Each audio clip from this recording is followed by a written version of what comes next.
We're going to call the State Government Finance Committee to order. Before us today, folks, we have the MN.IT issue. Representative Baker, you've got your bill on House File 3147. I'm going to move House File 3147. And with that, Representative Baker, if you can present the bill, please. Thank you, Madam Chair and members. Actually, I'm here on behalf of Representative Paul Torkelson, our chair. I'm carrying the bill as he's out of town in Washington, D.C., working on some other transportation issues. A little bit of background, I have been very involved in the MN.IT issue from kind of the day one it got launched. The Select Committee of Technology and Government Responsiveness was an idea put together by the Speaker. It just so happened we kind of assembled our work. We were getting ready to do some other things, and the MN.IT thing sort of hit the ditch. I've received hundreds of emails from folks around the state just looking for help, and I before we get going, I want to tell you that the emails that have been coming into me, the specific issues from dealers and from deputy register offices have been heartbreaking and sad. The ones that I have passed on directly to MN.IT leadership and DVS leadership, I want to give them credit for responding quickly and giving me as much help as they can on those specific issues. What we realized early on is the program and the system wasn't built at all like they thought it was. Even though they had mentioned they were going to, the plan was to continue to build on this model as it was rolling out. The problems seemed to really compile themselves quickly. I would say they lost control, and I think that it's been a very tough situation for all the employees. There's a lot of really good, hardworking people in MN.IT that are working in the field and working hard. And but we're at a situation today, members, that I wished I wasn't here, representing Chair Torkelson on this. We are asking for another $10 million. Part of the bill that I'm presenting today is is to give the governor the authority to take the $10 million out of a special revenue account that is currently under the DVS funding.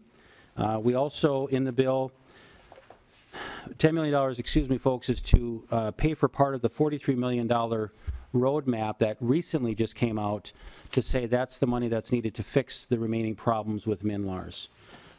They hired a fast enterprise vendor to build the licensing side of this, which will give us the compliance for our real ID coming up this fall. I think most members that I've been visiting with have said that was a good decision. Since then, though, they have claimed recently that they're out of money and they need emergency money, and we're trying to move as fast as we can on this while trying to make sure we tell Minnesotans we need accountability. And I think that's the one thing I've heard loud and clear with our website. Feedback that we have received when this was first set up, when the system went live, we've received 1,025 emails from that website since August 1st, and people are demanding accountability. They want it fixed as well. And so this bill, I think, kind of brings up the accountability aspect. It shows a lot of very clear direction of making sure nobody's going to give us misinformation. We want to make sure we have milestones and short timelines to make sure the money that may be given to them in the future has to be accounted for. And it also asks the governor to find the $10 million that we're requesting today, to find it out of other agencies that can replace the money so that we can sort of put it where it belongs. And I think that would be a very good movement by our executive branch to say that is something that they now own. And again, the governor has clearly given indication he owns this issue as of late. And this bill, Madam Chair and members, sort of lays that out. It gives us a quick movement to get the $10 million out with some guardrails and some roadmaps here of our own. And I think with that, Madam Chair, I will take any questions if you have it specifically about the bill, but that's more of the high-level aspect. Thank you, Representative Baker. I think we're also going to have staff too, Mr. Burris, if you can walk through the bill too. We have a membership that hasn't been on the transportation side of things, so I think it would be helpful for everybody to know each one of the provisions. Mr. Burris? Madam Chair and members, I'll just walk through each of the parts of the bill. Subdivision 1 contains the appropriation. There's a total of $10 million. and this would go to the Department of Public Safety for work on the MNLARS system. That appropriation actually has two parts. A portion, 7.5 million, comes from a driver services operating account, and then 2.5 million comes from a vehicle services operating account. These are two accounts in the special revenue fund that are funded or filled in through the fee-based operations of driver and vehicle services in the department. And the department regularly receives, or most of the department's funding in driver and vehicle services is out of these two accounts for its business operations. Subdivision 2 contains the corresponding general fund executive agency reductions. So that's a $10 million reduction directive that would be determined by the Commissioner of Management and Budget with approval of the governor, as well as consultation with the Legislative Advisory Commission. Also in Subdivision 2, there's a corresponding transfer of that same dollar amount of $10 million that would go from the general fund back into one of the driver and vehicle services operating funds. So ultimately, the result of that would be a general fund reduction of $10 million. In total, the two operating accounts would stay at the current level. Subdivision 3 sets a couple of requirements around the MNLARS project. The first is establishing a project schedule, and then the second is development of performance measures. And this provision lays out some of the specifics of what kinds of measures would need to be included in this direction. And along with that, there's a legislative reporting requirement. Subdivision 4 involves monthly progress reports that would need to be submitted to the legislature. This would be jointly developed by the Department of Public Safety and MN.IT, and some information that needs to go into those progress reports is specified in this language. The provision also includes a requirement of personal certification regarding the project being on schedule and meeting the performance measures, and that would need to be provided by the Commissioners of Management and Budget, Public Safety, and MN.IT. Then Subdivision 5 is a direction to the Department of Public Safety to issue a request for information, and this would be a kind of informational finding out to vendors to get some details around potential costs, timeline, and feasibility of a replacement to all or part of the MNLARS system. You might be aware that currently there's a contract for the driver's side of MNLARS, and so that's the portion of the information technology system that handles driver's licenses and identification cards. And the development that's occurring between MN.IT and Department of Public Safety has so far been implemented on the vehicle side, so that's motor vehicle registration tax collection and titling and the like. So this request for information would be looking at potentially one or both sides of replacements to the IT system. And that would be, going along with that would be a legislative report due back by August 1st of 2018. And then finally, Subdivision 6 concerns the Federal Real ID Act, and it would be a directive to the Department of Public Safety to seek federal Real ID enforcement extensions as available over the next couple of years as those come up. And Madam Chair, I can answer any further questions on the details if desired. Members, any details for Mr. Burris first off? Okay, with that, I think I'm going to have the commissioners come forward, Commissioner Clybourne and Commissioner Doman, if you want to come to the table.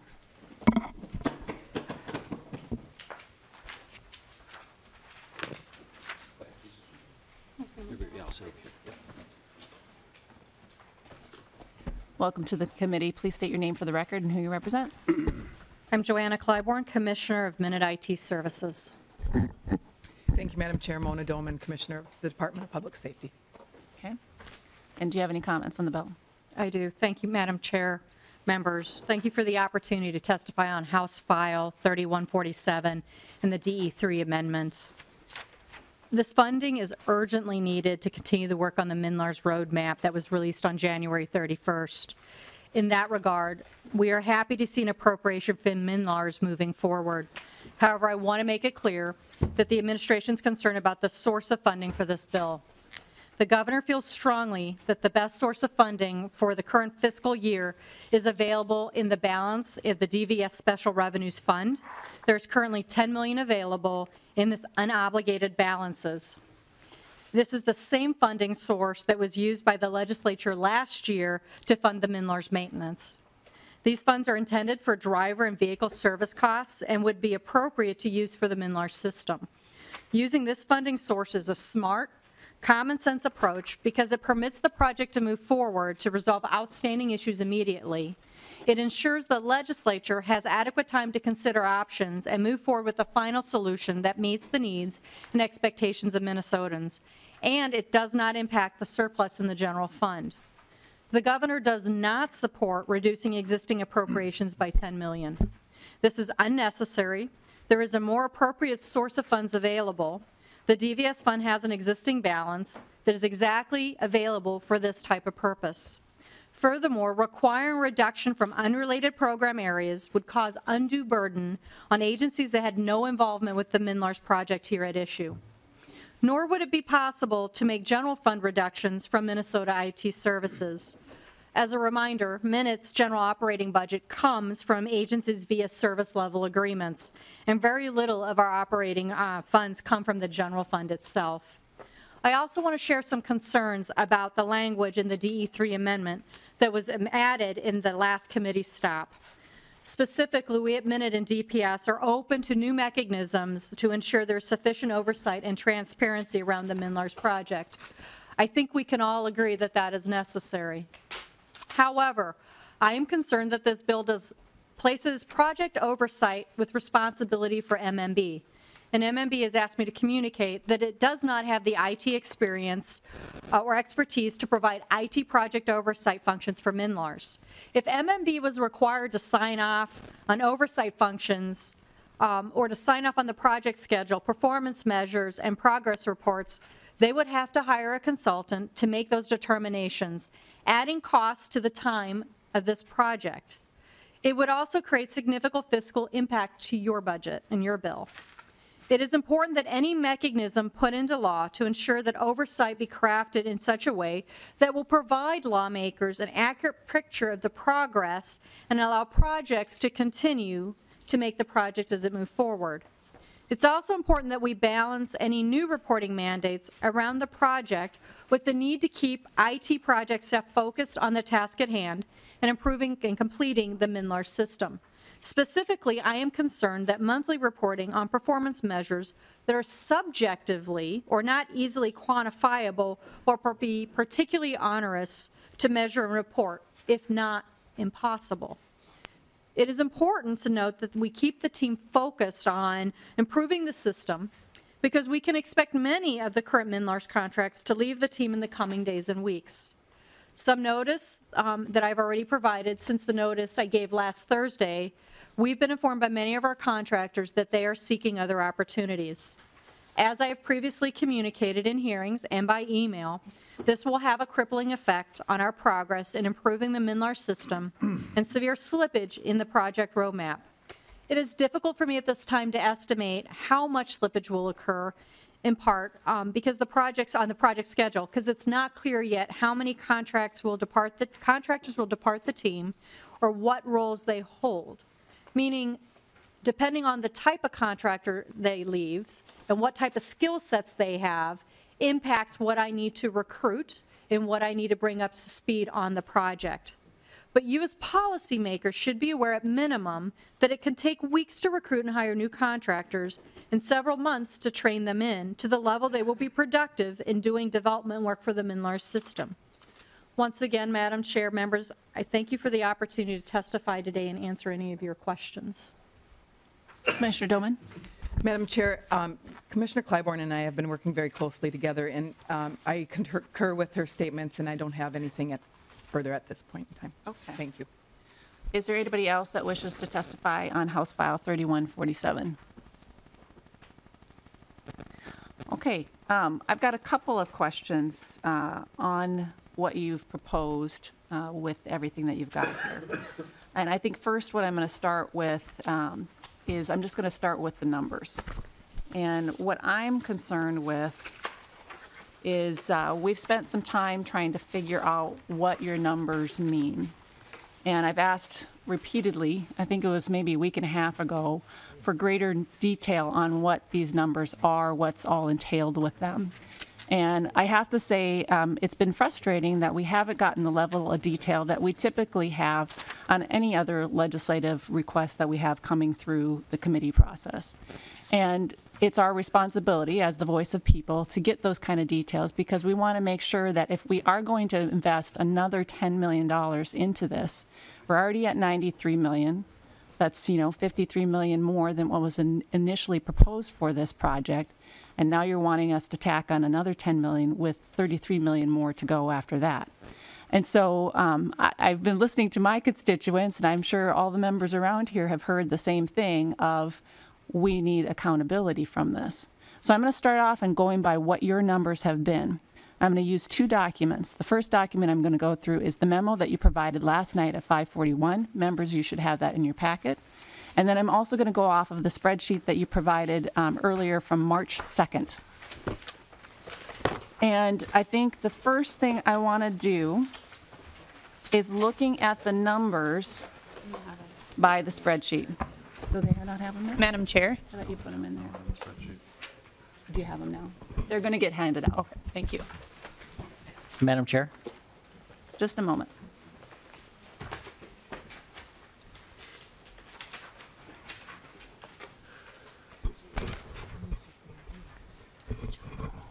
What was the amendment number that she mentioned? Madam Chair. Yes, Representative Lilly. Thank you, Madam Chair. In the testimony that we heard a couple minutes ago, we heard a reference to a DE3. I was wondering if we could get a copy of through transportation. Thank you. Got it. While we're waiting for the copies, I want to go through the numbers on the different spreadsheets. You two have them. For the numbers on the spreadsheet, you had on fiscal year 18 a full funding request for the vehicle contractors of $8.174 million, right? And maybe I should wait just so that everybody can follow along. I should wait. I'm going to pause just a moment, guys. So we're going to be in recess for 5 minutes. What other things?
Committee back to order. Members, you should have the information in your packets now. Couple of things that I want to go over with first. In the conversations that I've had with the commissioners about the level of detail, I assume that this is the level of detail that you received when you signed off on this proposal. Is that correct? I just want to make sure that that's correct. Commissioner Clybourne?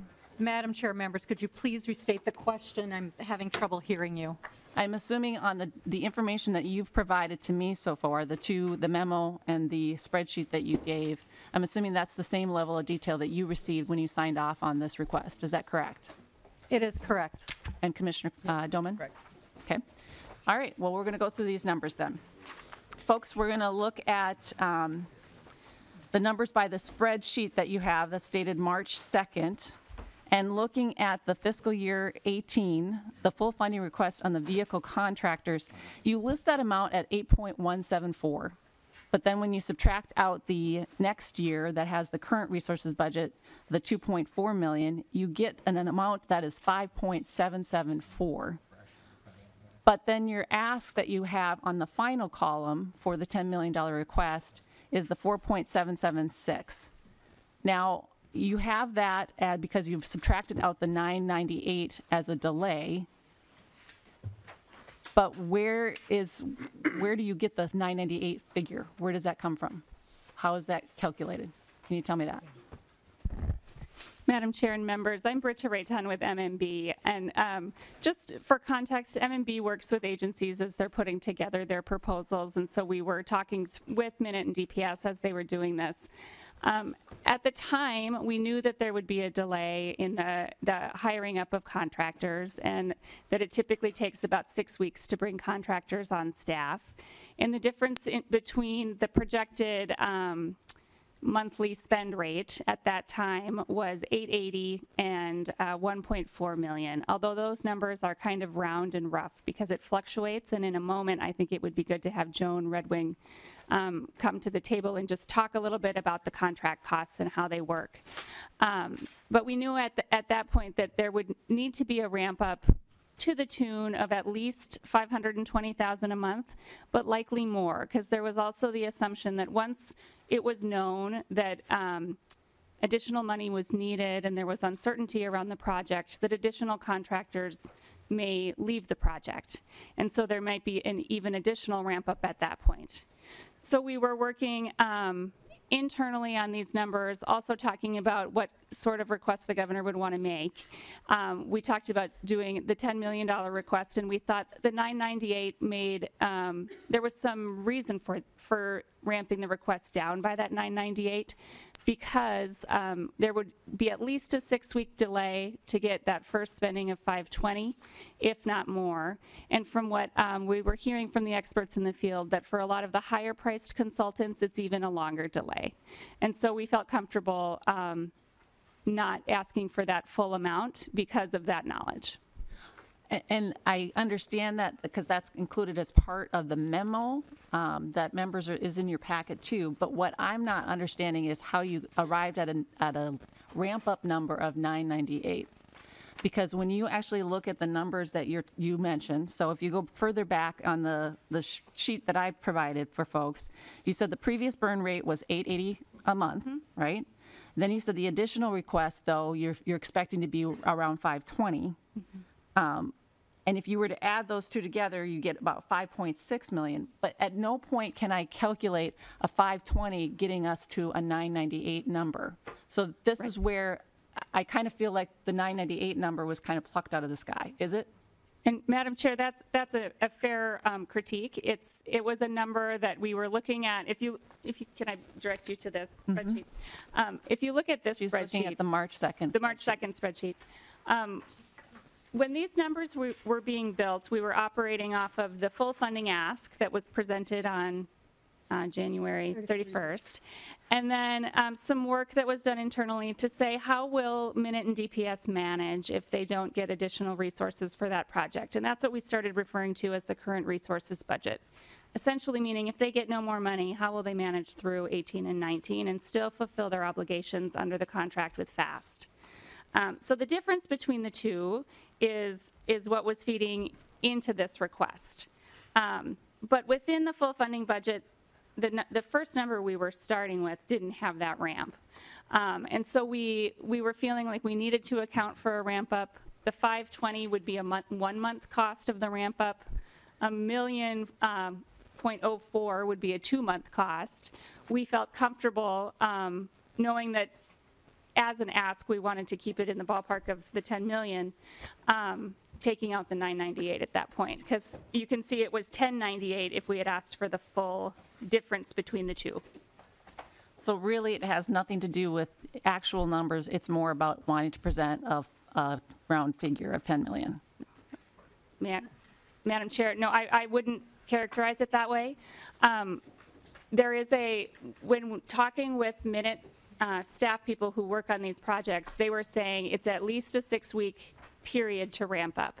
So if you were to take 6 weeks to ramp up at a 520 burn rate, it would be adding another 260 to that. It would get you quite close. But that's what I'm not understanding, because that doesn't get you to 998. That gets you to around 700, right? That's right.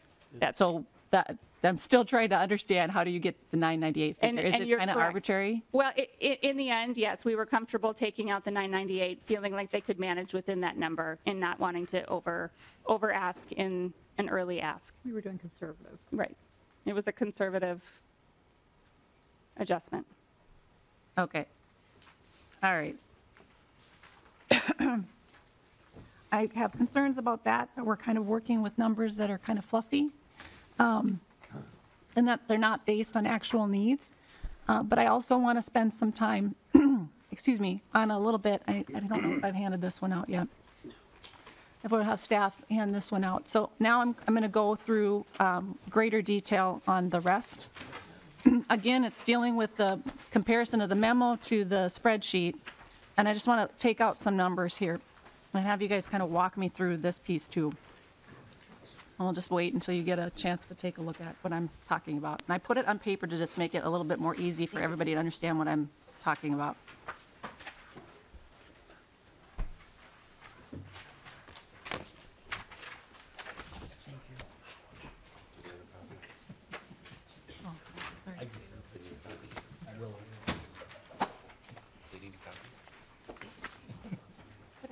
Yeah, just take that. Thanks. What are we looking at now? Oh, thank you, ma'am. Thank you.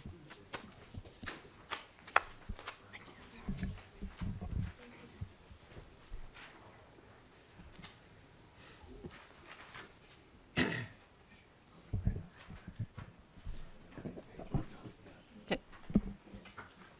All right. And then just to make everybody clear too, this is my document that was just handed out. I forgot to put my name on it, so my apologies for that. Okay, so we are looking at the spreadsheet in comparison to the memo. And I'm just going to start with the line that talks about, I'm looking at the column that's the $10 million request. I'm discussing the piece that has the expenditures, and it starts with the DFS staff spent. And so when you look on the far right column, it will have the number 551. So I'm taking your numbers from that category right there. And if you take the $100,000 that you have estimated per staff person. I'm not tracking you, Madam Chair. Could you Okay, sure. explain which document you're looking at again? You bet. So I'm looking at the March 2nd I see. spreadsheet, okay? I'm looking on the column far right that says the $10 million request. I'm looking at the area that says expenditures. And then from there, I'm looking at the first line under expenditures that says DVS staff spent. To the right of that, it says 551. Then to the right of that, it also has the numbers of the breakout. And you have it just broken out by a salary. I would like to have the details on how much you're spending on office space and how much you're spending on equipment. That is not listed here. That's the kind of detail that I was looking for. But I just want to run through these numbers just in general and ask you to kind of fill in the blanks for me. So if you take that $100,000 that you have allocated per staff, that's your estimate of how much it would be, you divide that by 12 months, you get the 8.33 per month in cost. Then you times that by the number of the FTEs that you have listed here, which is 5.5 FTEs. That gets you 45.833 per month. Then you times that by 12 months, because this is an annual one that you have, and you have it at 550. And that's about a $1,000 difference from the 551 that you have there. And there's little differences like this throughout, and I'm just puzzled as to why. And I'm tell me why, and then also give me the information on actually the equipment costs and the office. Do you want me to jump in? I don't know the 1,000. I can explain the difference between not asking for this and what she's asking for. I can do that. Okay, so you start. I'll start, okay. Again, Britta Rayton with Management and Budget. To be clear, when we work with budget numbers, we start with what agencies provide for their estimated cost of a project. In this case, with the full funding budget, we started with a proposal that was put together by DPS and MN.IT, and it was based on actual costs to date. And so we worked into an average per FTE amount based on that, and that's why there are small differences here and there. Because the numbers in the full funding budget in 18 are based on projections that were done at the time that it was clear that this need was coming based on actual spend. But then that should still have gotten you at the 550 mark if you were basing it off of those estimates. And that's the part that I'm puzzled by, is that each one of these are off a little bit. And so I'm wondering, is that because it's part of the office piece, or? No, I think and it's what are those? What is that amount? Madam Chair, I think it's because of a rounding issue in this case. Okay. Well, let's go to the next one then too. Same situation, you're off by 4,000. What is that? And then I still need the answer for each one of these of the office cost and the equipment cost. So who has that detail? I don't have the exact number, but Madam Chair, Commissioner Clybourne. it was understood that the original spreadsheet that we gave you last week, you asked for more detail, which we followed up with the fiscal staff to make sure we were clear what you were asking. And we were told you wanted a month-by-month breakdown of the costs. So I had MN.IT worked with MMB to get that information to you, what you received last night. Additionally, now listening to what you're asking, I believe what you're really asking is for a fiscal note, which, as you know, agencies don't prepare their own fiscal notes as part of their legislative request. There's a formal legislative process. I understand. I think that's where you're going. But the other piece to this is that IT projects are not like going to a commercial vendor where you can buy 6 widgets at an exact cost and know what that is.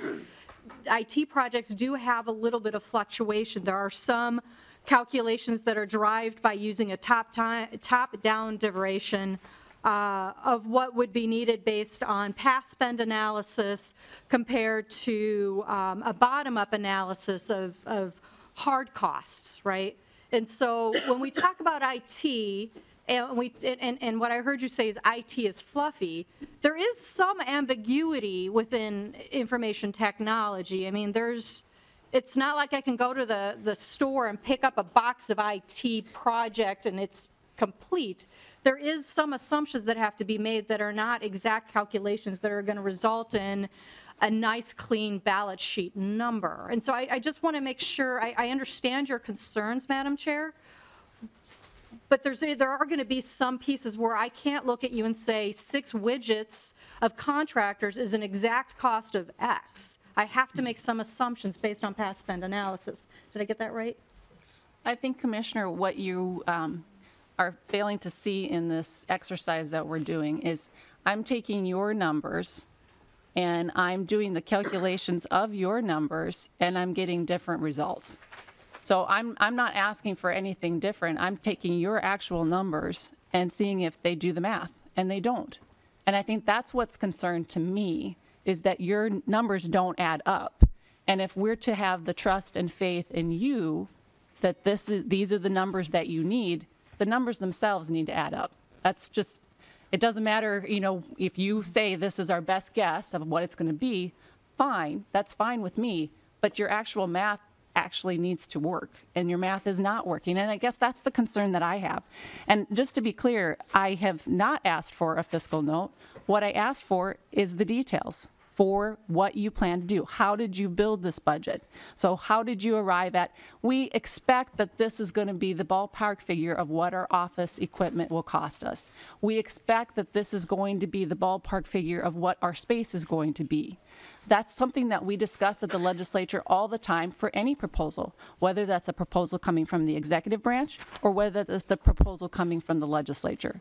And that's the level of detail that I'm going for. And when I look at these numbers, and your numbers don't work by the math, that gives me a little heartburn, because then I question, are we actually doing the right thing here? Or are we going to be exacerbating a problem that is already twice the amount it originally was supposed to be? So I want to go through this and just to kind of highlight a couple of things. So I understand that your numbers don't work. Fine. I understand that, but I'm looking at the driver fast DVS, you're off by 4,000 there. The vehicle contractors, you're off by 50,000 there. You're off on the vehicle minute staff by 4,000 there. These are your numbers that I'm using, and they don't add up. And that's why I asked you in the beginning, these are the numbers that you're working from and that you signed off on. So I just want to make that clear. Ms. Rattan, you want to speak? Madam Chair, thank you. And I think the biggest variance is under the vehicle contractors, and it's a $50,000 difference. Doing some mental math while we sit at the table, I think that equates to about 0.2 of a contractor. So I think what is happening here is we probably took some liberties in rounding. And if I could, Joan Redwing from Minute could explain, especially with the contractor line, there is less certainty because we're building up from a we're building up based on existing contracts and extrapolating an annual rate of pay. So maybe Joan could help with that. I think that would be helpful. And then Ms. Redwing, too, the other thing that I think would be important for you to talk about is under the vehicle contractor piece itself, that number doesn't even account for the ramp up that has been discussed already at length here. So talk to me about that. I will tell you, I'm a little concerned that I gave you the opportunity this morning. I left my office open for 8:30 to noon. I extended invitation so that we could address these things instead of having it here in this committee. And I was told that that was not an option. But that being said, Ms. Redwing.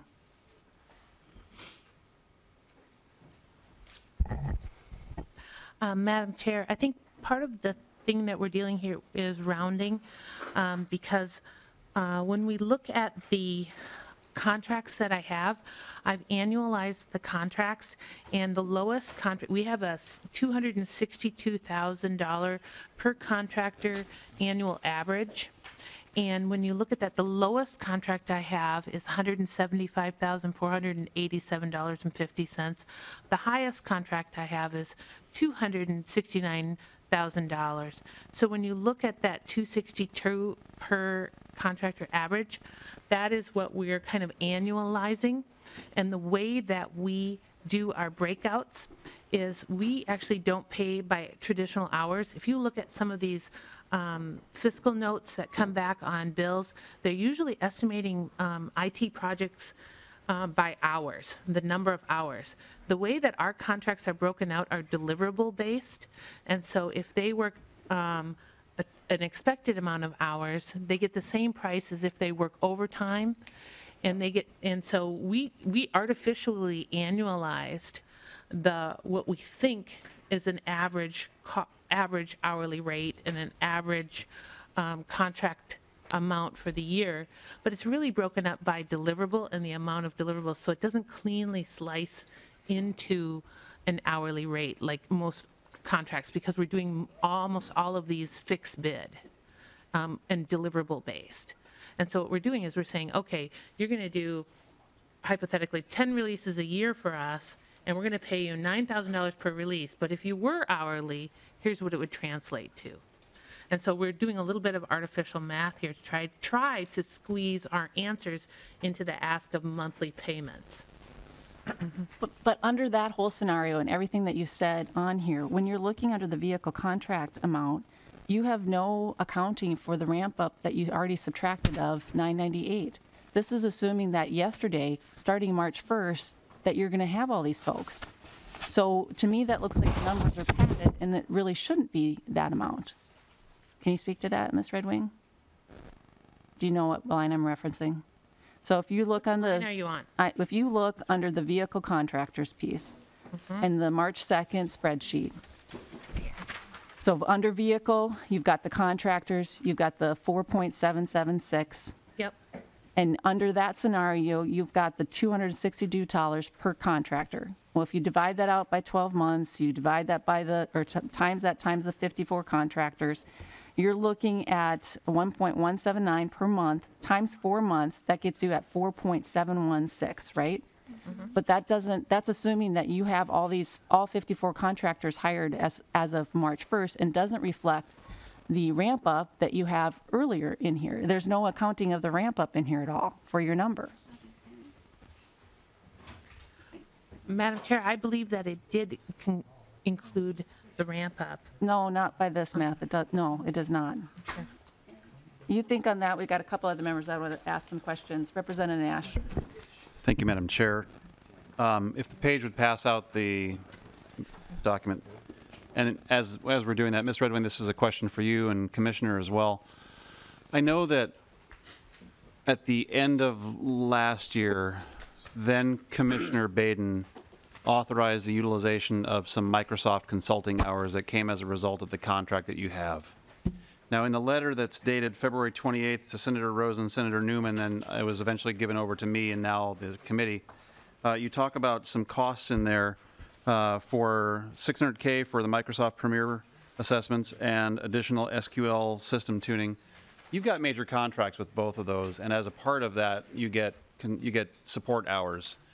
And when we're looking at hundreds of thousands of dollars to throw at a problem, and you have those that reset every year, why wasn't that factored into this? Or is it that you've already backed out the full amount of hours that you could use from both SQL and Microsoft? Because honestly, knowing that I know that, I would have liked that to have been addressed in the letter somewhere. So I'm not sure which the answer is, but I would like some more detail, as I'm sure the committee would as well. Ms. Redwing. Madam Chair, Representative Nash, we do have support hours that are allocated to us annually, and that did include us using a portion of those hours. And then we had additional specific resources we wanted Microsoft to bring in that were outside of those regular support hours. And that, and also we have worked cross agencies and with, to kind of divvy up those hours remaining, have to go across all the different agencies. And so I've been scrapping to get as many of those hours as possible to the MN.IT project. And so by doing that work, we came up with that number, which was a smaller ask than we would have had if we didn't get those Microsoft Premier hours. And Madam Chair, if we could also Representative Nash. Ms. Redwing, again, you have thousands of user licenses for SQL. I'm sure that those come with vendor hours as well. And did you raid those? Have you rated them? Can you also utilize them? Because the remapping project seems like it would be a good utilization of those consulting hours that you should be getting in your contract. Ms. Redwing. Madam Chair, Representative Nash, we looked at those hours as well, and divvying them up across all the different agencies didn't get me to where I needed to be to do the tuning on the entity framework that's necessary for this project. I wanted to grab a bigger piece of that pie, but was held to a certain level to make sure that my peers across the enterprise across the state got their fair share of hours as well. Representative Nash. Thank you, Madam Chair. And Ms. Redwing, I'm looking for an answer again, and we've talked a lot, and we have our nerd moments together, and I appreciate those. But I'm asking, are you utilizing any of those hours at all and backing that out of your ask? Or are you just saying those hours will go for other things, and this is a whole new ask for work with SQL and Microsoft, and maybe some of the other contracted vendors that could actually use some of those support hours, because it's a huge resource that we have at our fingertips by signing those contracts, and we should be using them before you come and ask for new money. Right.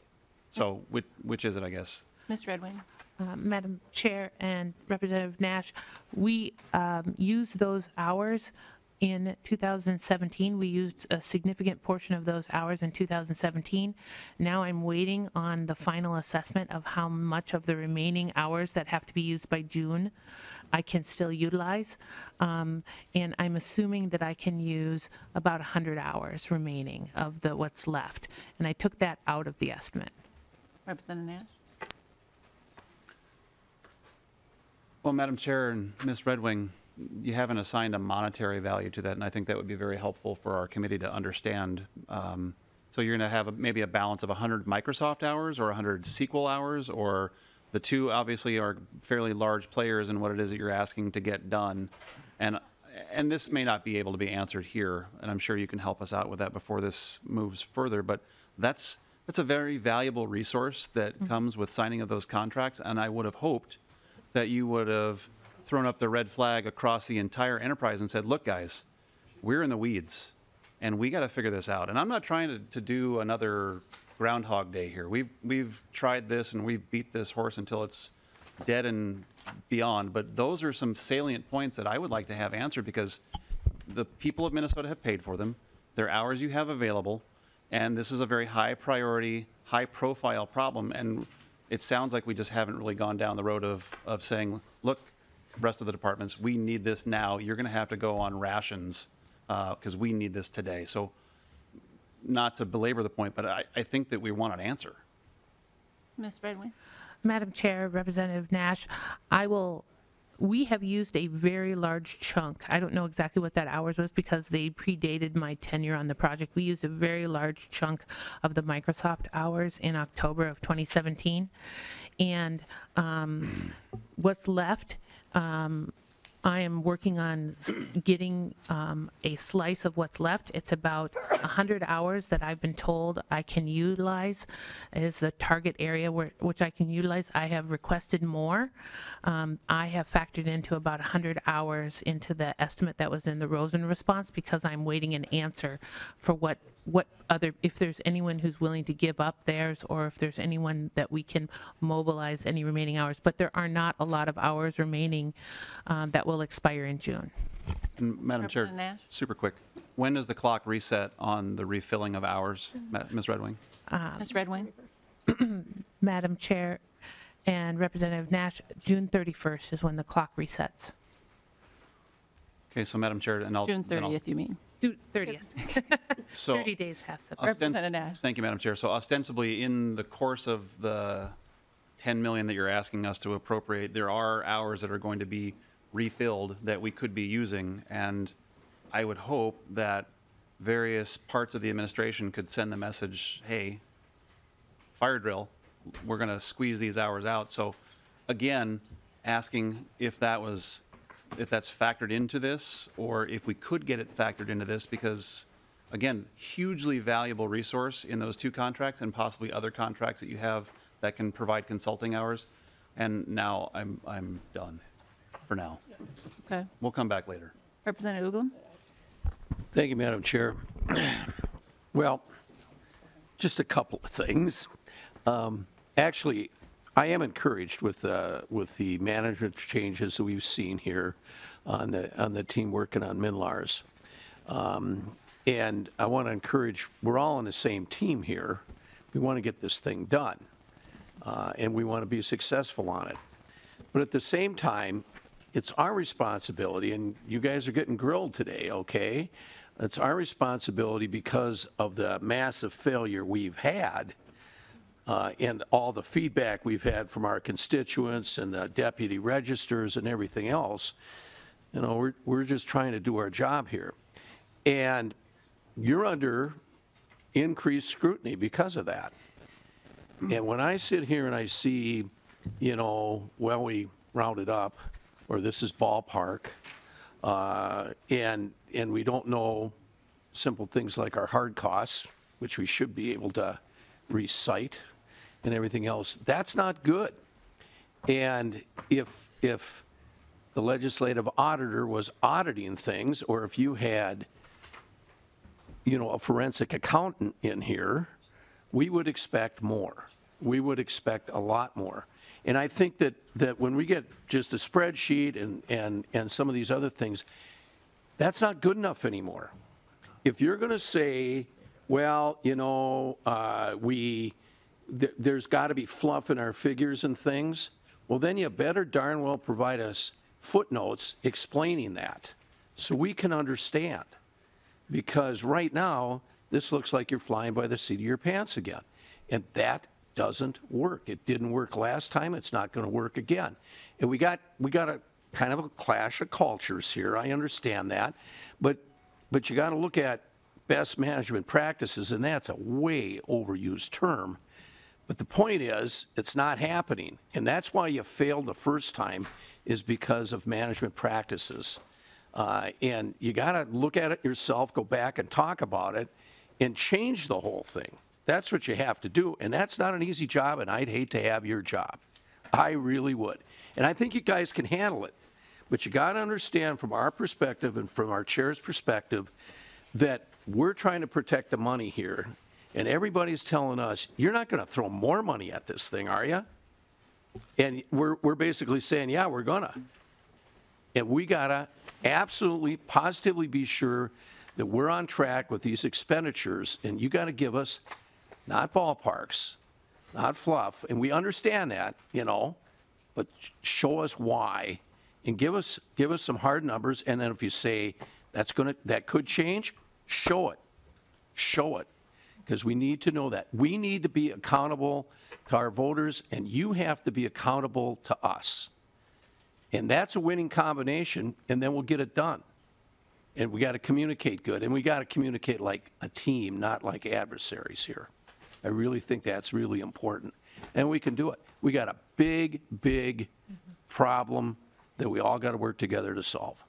And so there's lots of room for improvement, I think.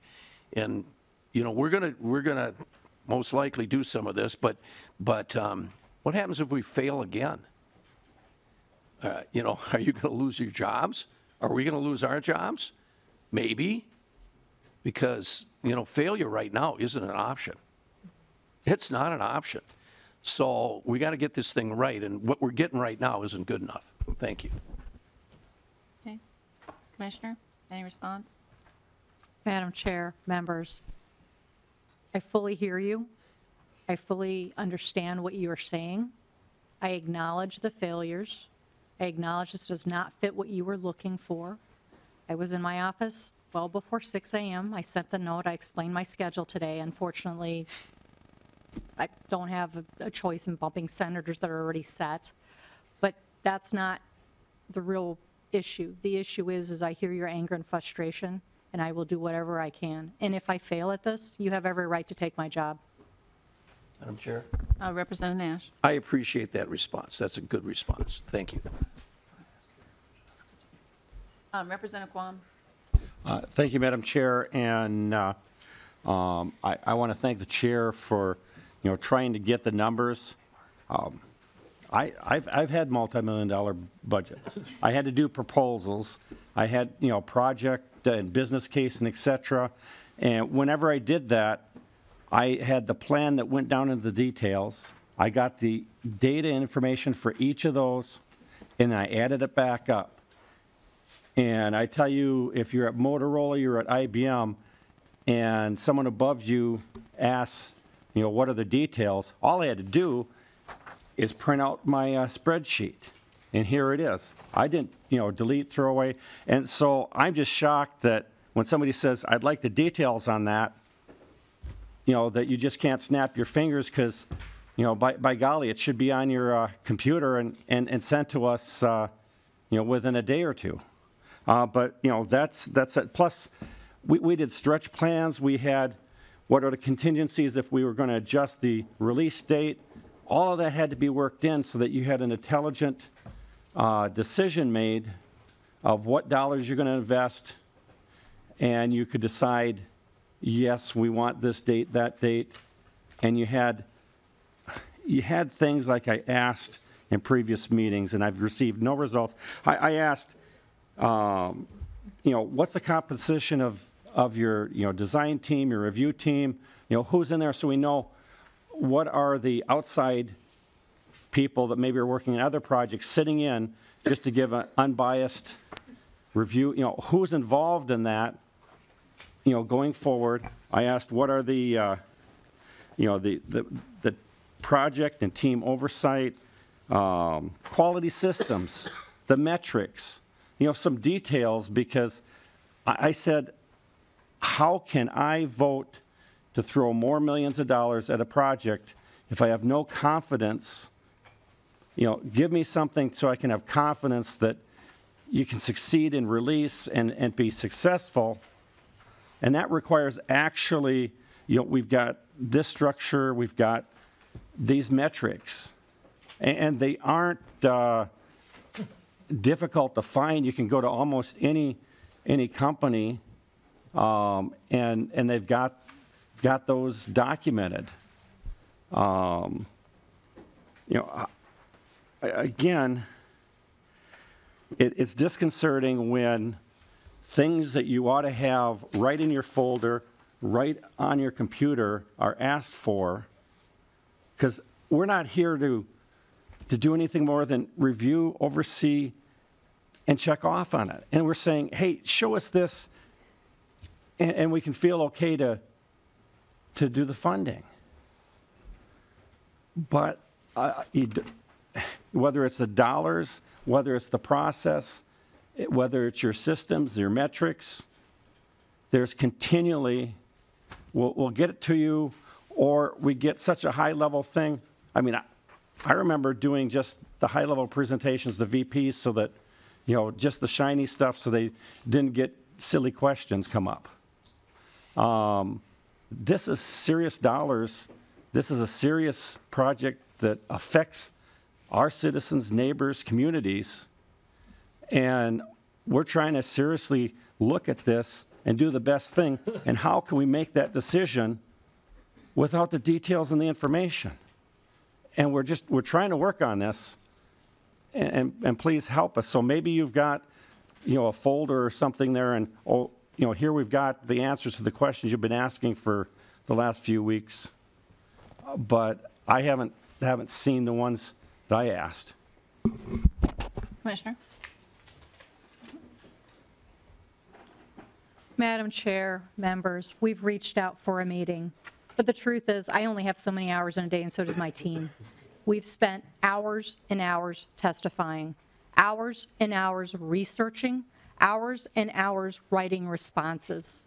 I also have an organization to run outside of the MN.IT program. Not that this isn't my top priority, it certainly is. But I also have other projects and other matters to tend to as well, and I am trying very difficultly to manage all of it. We are trying to get on that calendar, but that means pulling Ms. Red Wing off of some other things as well. So do I pull her off of right now trying to placate and calm our contractors before they walk out the door? That request, as I told you last week, we were going to get on the calendar with you, and we've reached out. I can't make things go faster based on the number of hours I have in a day, but I am trying the darndest I can, sir. Representative Quam. Thank you, Madam Chair. And I'd just be settled with you going and printing out. You've got to have a plan. You've got to have it documented that, this is the structure of our team. If you don't have any of that written down, then I could understand that you just can't take something you already have, have somebody make a copy and send it over. You can't just take a spreadsheet and make a printout and send it over. I understand meetings can take time, but I tell you what, when I get a constituent that asks me about a bill, I go over, and I grab something and I get it to them, or they ask where to go to find them. And the stuff's out there. This is it's not last century. We've got the technology to be able to easily take what we've got on our computer cut, paste. Yeah, I'm just amazed that that wasn't done. Representative Lilly. Thank you, Madam Chair. You know, just a couple minutes ago, someone referred to Groundhog's Day, and it really does kind of feel like Groundhog's Day, and a little bit. And we're here. Governor Dayton said, "Hey, this is bad. We all know it's bad. We know where we're at. We've got a pretty good team. That that commissioner. I don't know. I want to ask you on the House floor." Representative Detmer, if she says move, would you move? I think you would. How many push-ups? She looks you in the eye. She's answering questions. The whole team. I think Representative Uglum kind of captured a lot of that. Yeah, it's not perfect. None of us like this where we're at. I'm getting the phone calls, emails as well. I have I buy tabs, and just like everybody else, and you go sit in there's a big line. You keep your head low because you don't want them to know you're a state rep or something from the area. I usually say I'm Peter Fisher or something, but Representative Fisher, sorry. But at the end of the day, we've heads have rolled. Let's just be honest. We're going to have to do something, and this is where we're at. You guys are smart on the IT stuff, and I know that, Representative Nash. I know you know. But some of these questions are, they're kind of sad to me. I know every dollar in this place matters, but, some of the questions about $1,000, $4,000, and yes, every penny matters, and we all do our homework and we all care. But there's a lot of committees where those are, you hate to say it, but they're rounding. I don't know. You can ask our finance people what the term is. I don't want to even say it because then you'll say, oh, he doesn't care about money. But this is, it's sad. To me, I'd like to ask them questions about people. Again, we got to get this done. We've got to go forward. How are we going to do it? So morale's got to be terrible. So that's question number one. How are we doing? How many people have actually left? Where have they, my wife does IT work. She does IT work. She's a programmer for healthcare systems. People, when they hear, I understand from somebody told me that we lost a scrum leader. And Representative Nash will know what a scrum leader is. So they lost one of these people. You know what happens? At the dinner table at home, people talk about that. They go, hey, what are you going to do? Are you going to get your resume ready? A headhunter calls you. Are you going to jump? One of us, called, some of these staff called them, which I thought was pretty sad, called them like not the brightest knives in the, drawer. Well, think about, if you're Representative Quam and you're a physicist at 3M or something and people start talking about you like that, it's got to break your heart and break your spirit. We can fix this. It's pretty easy. There's this little fund. That's what my amendment's going to be when I have it. You guys will probably vote it down, but, that fund was set up to do exactly this. But again, it's not perfect. I'd like to ask the commissioner about morale, if I could, and just get a quick little answer. Thank you, Chair Nash.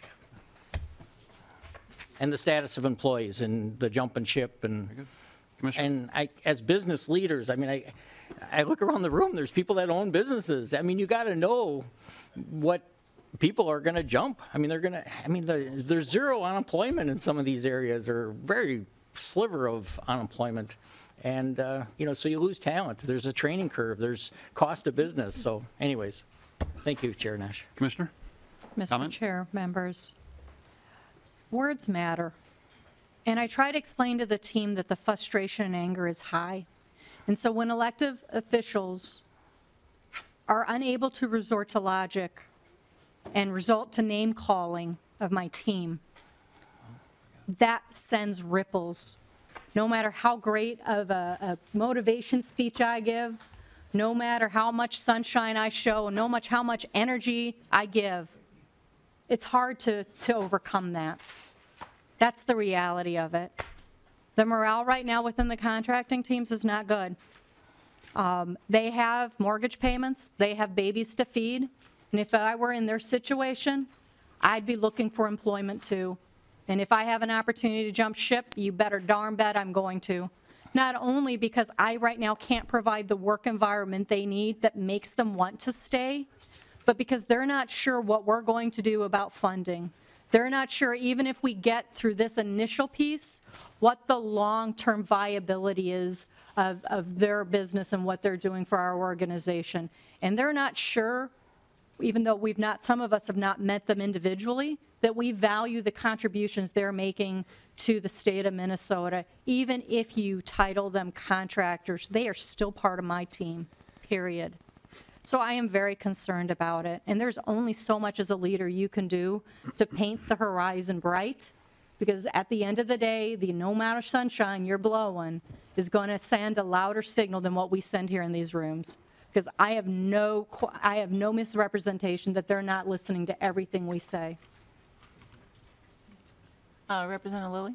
Thank you, Chair Anderson. And so just to kind of keep going, so we've got a situation where morale's, we got to think about what we're saying as a team here and what we're creating amongst our team that's trying to get and fix this problem. We've got basically a four-legged table that clearly is running with three, and then now, I hate to say it, but I just kind of feel like you guys are going to take another leg out if you just kind of, if we don't get going. So they're just, you're going to succeed because it's just going to be a absolute cluster. So, I don't know why we can't solve it, it seems pretty straightforward, and I believe it'll pass here tonight in the form that you guys decide. You've got a majority 10-3 or 10-4, so it's, the committees are all as they are, so I'm not that hopeful on my amendment, but, let's get going on that. And, yesterday we had folks in here, and I wrote down some of the stuff, and, it was interesting to me because they were, we're talking about the office of, that's going to do the fiscal notes, and you're saying, hey, oh, this is great, this is exciting. We got to give these people 2 years. They'll just look at other fiscal notes. They'll just look at them. You'll be like a student for 2 years.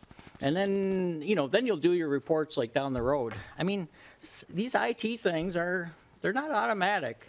And I know you know that, Mr. Nash, Representative Nash. I know you know that. I don't know what 10 is, but 10 years. So, it's bad. Heads have rolled. The governor's owned it. But let's go forward. And I actually, Representative Anderson, I'm happy to sit and have these discussions and work forward. But at some point, we got to let this team go. I mean, it's game day. It's got to, they've got to get out there and get going. And we got to give them the tools to help them succeed. And I don't know. I'm not sure that looking at $1,000 or whatever's the answer. But I'm glad that we're asking questions. That's our job. But we're not executive.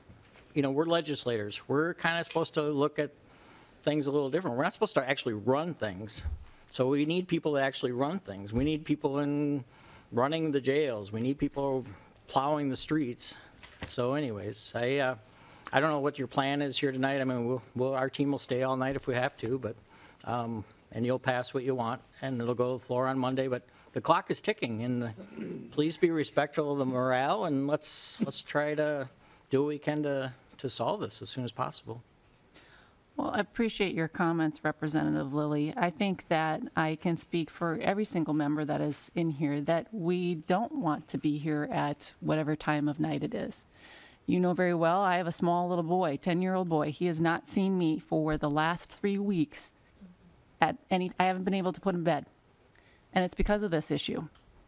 Spending the time going through the numbers, because that's my responsibility to my constituents. And as Representative Uglin pointed out, my constituents, they don't want to spend a single penny on this. Not one bit. Not one bit. So I have to be able to say to them, here's why we are putting this money in. This is what we're going to do. This is the accountability measures that we're going to put in place. We're not going to just trust you. And that's not we just can't because of everything that has happened over the 10 years. And you can take that however you want, but it is my responsibility. I don't care if you like me. I don't care if you like any member in this body. But my responsibility is to the people that I represent. and making sure that I can say to them, honestly, I have done my due diligence in making sure that what we are doing here is the right thing. So we are going to spend that time. For me, this is a February 23rd. We have spent essentially 3 weeks on this. Not a year, not 10 years, but 3 weeks.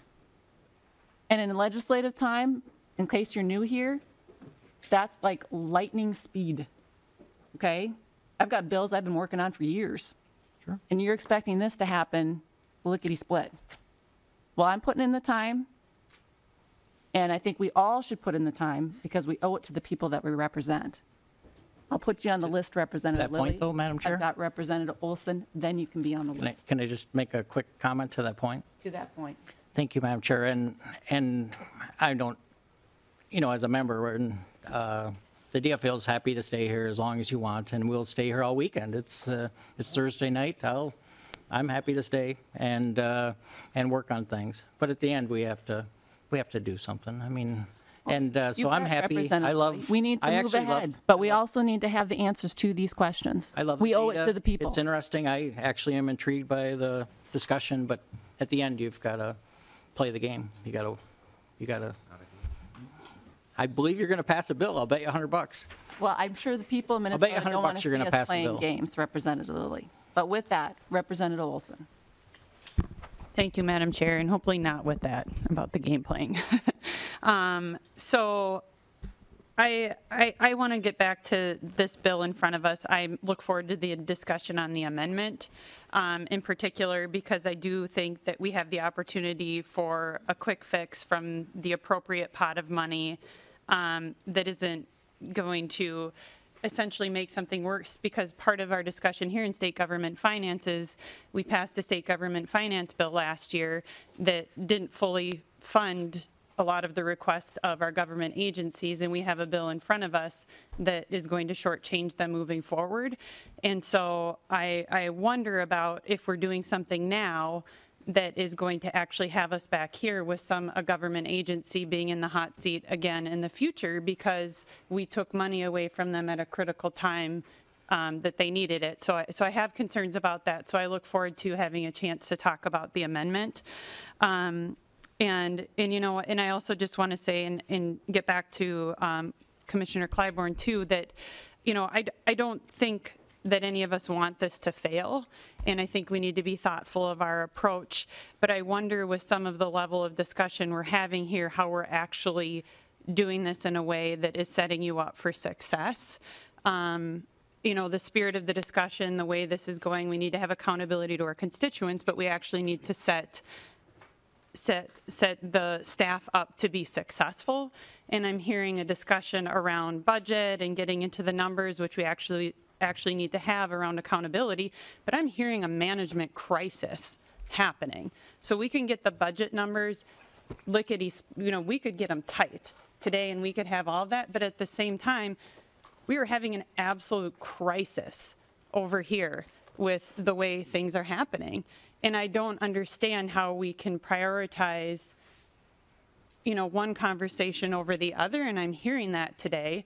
And I think we need to think of both of those things together in order for this to be successful, because the numbers can match up and we can take the time, and maybe we take more and more time to get those numbers to match up. But at the same time, we're hemorrhaging key staff. We're having a morale crisis. We have a commissioner here who's saying she's willing to put her job on the line, a really good commissioner, from what I can tell right now, and we're willing to risk all of that. And so that's a big cost for, what was it, 50, maybe totaling up, what's the difference here? Chair Anderson, maybe you can tell me, is that a risk of $100,000, that we're willing to take? $100,000 while we're hemorrhaging staff, we have the potential of losing a commissioner? Maybe it is, and we need to get those numbers right for the people of Minnesota. So I want to go back to the commissioner and to Ms. Red Wing and just say, what do we actually need to be doing to start setting you up to be successful in solving this problem? Yeah, Commissioner. Madam Chair, members, let me first start with saying this is not about like or dislike. I do not go back to my office and berate or disparage anyone here in the elected office. That's not our role. And I understand you have a job to do, so I do not take this personally at all. Might have to go back and lick my wounds after this, but I do not take it personally. Madam Chair, I get up every morning approximately 3:30 in the morning right now. I do not go to bed till about 11 at night. I have a teenage daughter who I do not see right now. So I take my job here very seriously. That said, what I need right now to move forward is I need the funding in order to get this project back on track. I need to be able to get the contractors ramped back up. I need to be able to talk to my teams and implement the accountability that everyone here in this room, I believe, wants, including myself, and how we provide that fidelity. I'm also willing to open my physical staff. You can come over to my office at any time, and I will have you sit down with my staff to show you the books and every item that I have. I am working through that process as hard as I can.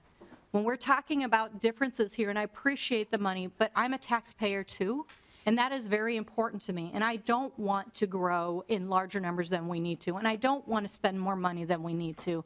But when we're talking about this, we're talking, when you look at the numbers, 0.06 difference in discrepancy here.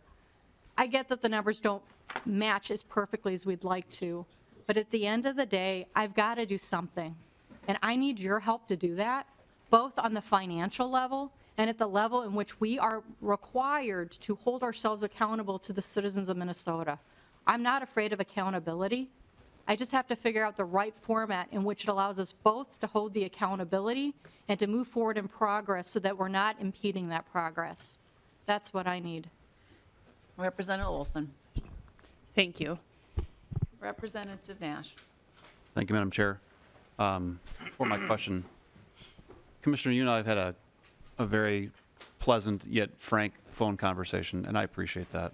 And I mean what I said, that your slate is clean with me. This problem was not of your making. The solution is your responsibility. And I appreciate the fact that you were very blunt with me, because rumor has it I might too be a little blunt. I thought that would be funnier. But I guess my question is, I'm not trying to be antagonistic. I bring a different perspective to this legislator's seat, and Ms. Red Wing has sat in my office, and we talked IT person to IT person, and I just want some answers to the questions that I bring. And I was on your legislators with Representative Mariani, and he made the comment, he says, this is a great example of why we have a citizen legislature, because each person brings different things to bear on behalf of the people of Minnesota.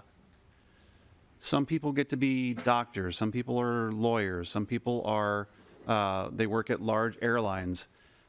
I got IT nerd, so, you know, I guess that might be good. But for today, it's not bad. And I'm just trying to ask questions that come from my background that can help make sense of really kind of a big, murky issue. And I just want to know that if I vote in favor of this, that I'm making an informed decision, that I could go back to some of my colleagues and say, yeah, I asked a lot of good questions. And I don't know that I've gotten the answers that I necessarily want. And I've tried to bring creative solutions to bear because I know IT things. And so please don't think that we're trying to be demoralizing. Questions sometimes come off as direct, but sometimes questions need to be direct. Sometimes we have to ask the difficult questions that may not always be well received, but they're necessary anyway. And that is the gist of the conversation that you and I had, Commissioner. I almost called you General, and I'm sorry, I'll try to break myself of that. But so here's my question. To Ms. Red Wing, we talked about the consulting hours that you get as a result of working with SQL and Microsoft. And what are those hours costing out at? Because I think your contractor rate maybe varies between $200 to $350 on the high end, but what are those contractor hours value out at?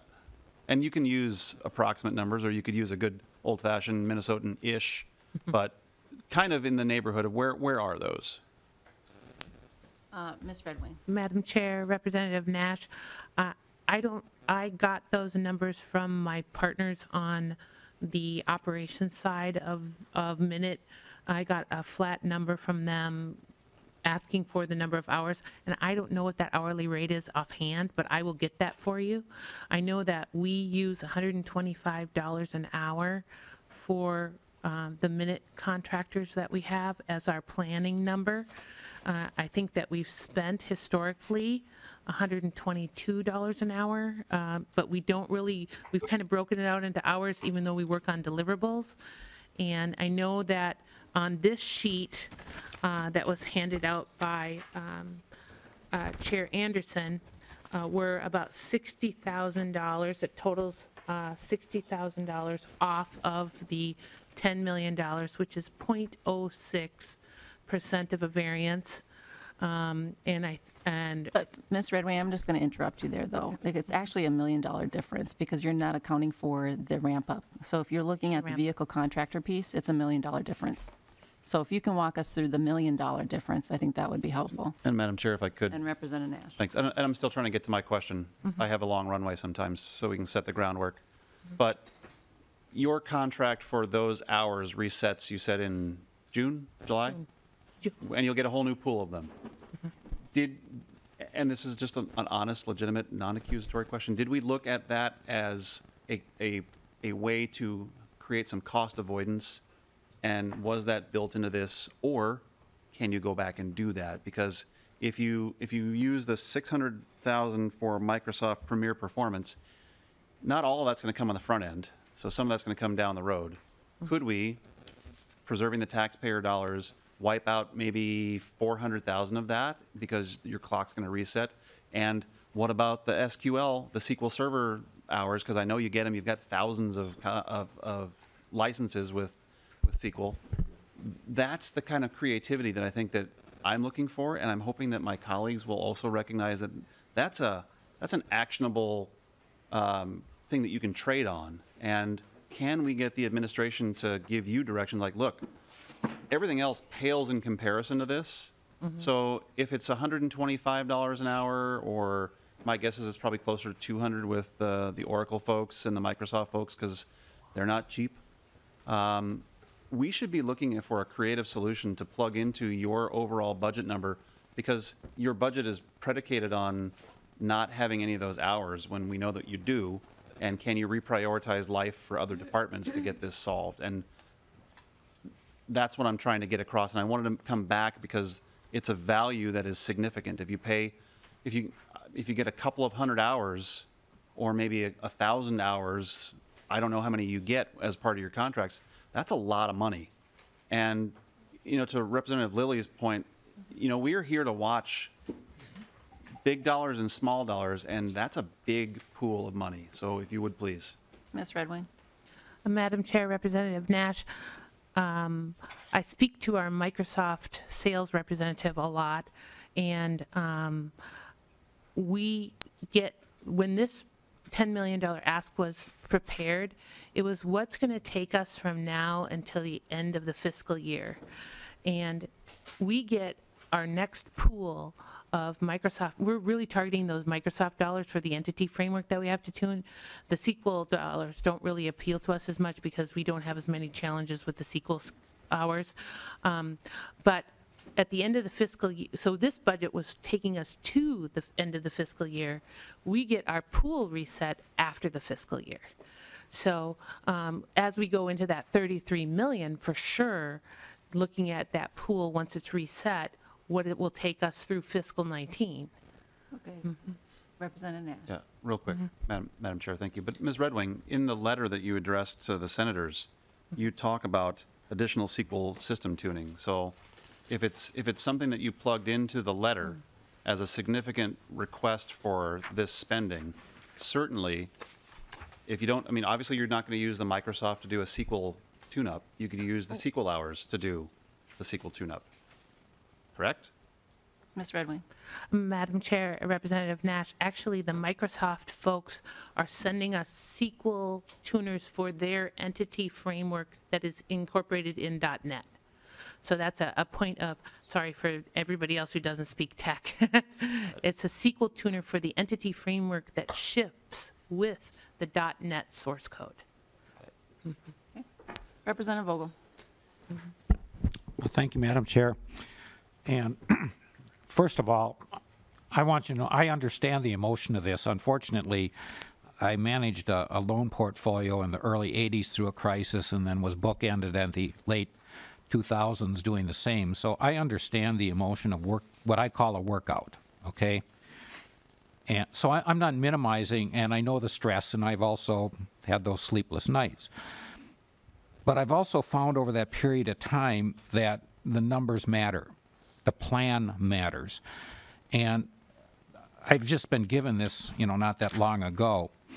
And to make multi-million-dollar decisions with this amount of information for me as a committee member really makes it tough, because I don't know a lot of the assumptions are behind it.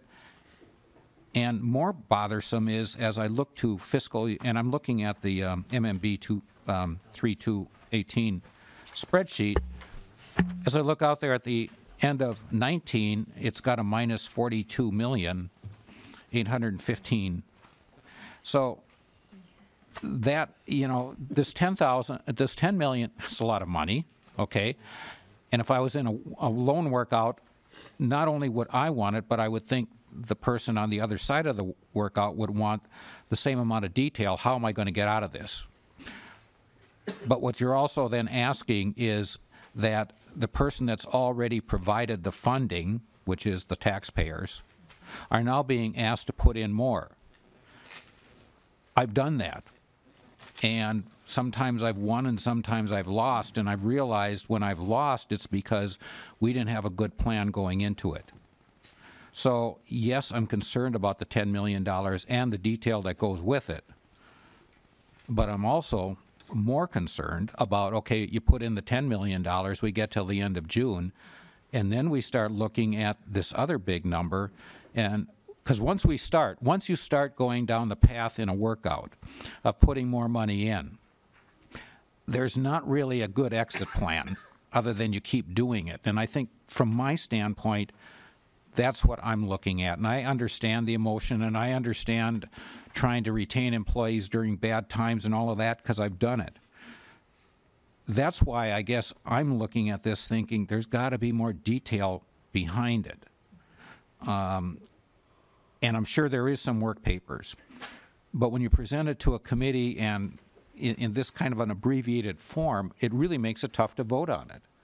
And then the larger question is, even if we did the $10 million, that 42,815 shows up on the bottom of 2019. How does that get solved? Commissioner? I don't have an answer, excuse me, Madam Chair, members. I don't have an answer how that 42 gets solved, or 32 that's remaining. What I do know is that if we don't do anything, if we think there are emotions high now, I don't even want to send my own family to go get the plates renewed or the tabs done right now. So I don't know how else to move forward and take care of this for our citizens. I don't know how much more I can apologize for what has gone wrong. All I know is that the cost of inaction is going to cost us greater than if we do something. That's all I've got. I mean, that's the reality of it. If we don't get the funding, well, then that's not a project that I can continue working on. And that's not an acceptable answer, I don't believe, for the citizens. And it's not an acceptable answer for me. If I had a magic wand and I could figure out how not to be sitting in this hot seat with y'all and where I could come up with 10 million, I'd do it. But I don't have, other than what I presented you as a plan. And where the rest comes in, we'll have to figure that out. But my job is to tell you what I need in order to solve the problem and what I've done in order to solve the problem. But where the remainder comes and how we fix that, I don't have that answer. Representative Vogel. Well, thank you, Madam Chair. And the testifier, I empathize with that. But you also have to understand that you're asking the taxpayers to throw in $10 million and then another $32 million on, and I'm not suggesting that you're not going to do your best. But from the limited amount of information here, if I came up to somebody and said, we've got a $43 million bad loan, and this is the information I have, will you give me 10 million tonight, and then we'll follow it up with another 32? That's what I'm asking for as a detail, and I'm not accusing, just saying, this is the way I approach things, and I'm not upset with you. What's gone on has gone on. We coined the little phrase, what is, and it is. So therefore, I'm not suggesting, and I'm not blaming, but we have to have a path forward. And that's what I'm wondering is, where is the defined path forward? Is it a project management plan with budgets or whatever? What's there that says that if we throw in the 10 million and we pretty much then commit for the 32 or whatever it's going to take, because once we're in, that there's a plan to make this work? That's what I'm asking, is where's the detail of the plan that you have that says how we get out of this? Commissioner? Madam Chair, members, I think what you're referring to is the roadmap that we released in January, which outlines exactly where we need to go and what we need to do with the milestones and the markers that need to be met. And so that has been presented. I'm not sure what additional roadmap you want other than that detailed one. And then we've walked through each of the items of the budget request. I note that it's not a fiscal note, but we have gone through and given the numbers to the best of our ability based on assessments. And while we've been using the word fluff, I wouldn't call it fluff. So those two combined, I'm not sure. And then, of course, the stakeholders that are telling us what they need in order to operate. I'm not sure what additional planning you're looking for other than the roadmap that clearly spells out what the stakeholder assessments have already told us and that are already incorporated within that roadmap. Representative Vogel. Well, thank you, Madam Chair, and I've just been handed the roadmap, and I apologize that I haven't familiarized myself with it. But it doesn't look like something where I would invest $43 million into a plan. So I don't disagree that the roadmap probably has some substance in back of it, but what I'm talking about is sharing with me, committee members, how do you get to this roadmap? How do you actually accomplish this? Because I've been there with people that have all the best intentions in the world that think that they're going to be able to accomplish this, but there's got to be more substance in back of it, and that's what I don't have, and if I'm unstudied on it, I apologize, but with the information I have, that's why I'm asking the question is, how do we assure ourselves that if we put 10 million and really commit to another 32, that it's actually going to happen? Because this, to me, wouldn't be sufficient detail if I was making that decision as a private business person. Commissioner Clyburn, any comment? Madam Chair, members, Ms. Redwing can actually answer, I think, to the detail in which I think the representative is asking. Ms. Redwing, can you put some numbers on that roadmap that aren't there currently? Madam Chair, members, we have sat down with all of the stakeholders and assessed all of the features and fixes that align to that roadmap. And currently there's a list. We didn't share all the detail underneath that, and I can pull that detail underneath that, but we have a list of features and fixes that support each of the categories on that roadmap. We tried to kind of come up with a picture that showed the effort, but we have a list of those with 32 of the highest priorities needing the most urgent attention, and a list of about 100 defects and fixes and features from deputy registrars, and then we have about 90 from DVS supporting that roadmap. And then we broke that out into the work products that we would need to create to deliver on that roadmap. And I'm happy to get you the full list. We call it our master list that supports that roadmap. And then we have also some other components that are even below the master list that break that out into more detail. Happy to get you that. But Ms. Redwing, if I understand correctly in the conversations that I've had with you, you don't actually have anything that resembles any spreadsheet with the numbers plugged in. It's just more of the visual, correct? Because I've asked for that. So, I mean, for what I've got so far from that March 2nd spreadsheet, this is just for the 10 million, but you don't have anything remotely close to this for the 40, or excuse me, the 32, or anything beyond that, do you? And I apologize, Representative Vogel. Or, Oh, well, thank you, Madam Chair, and I guess I like the map. We're almost, well, we're 2/3 of the way through first quarter.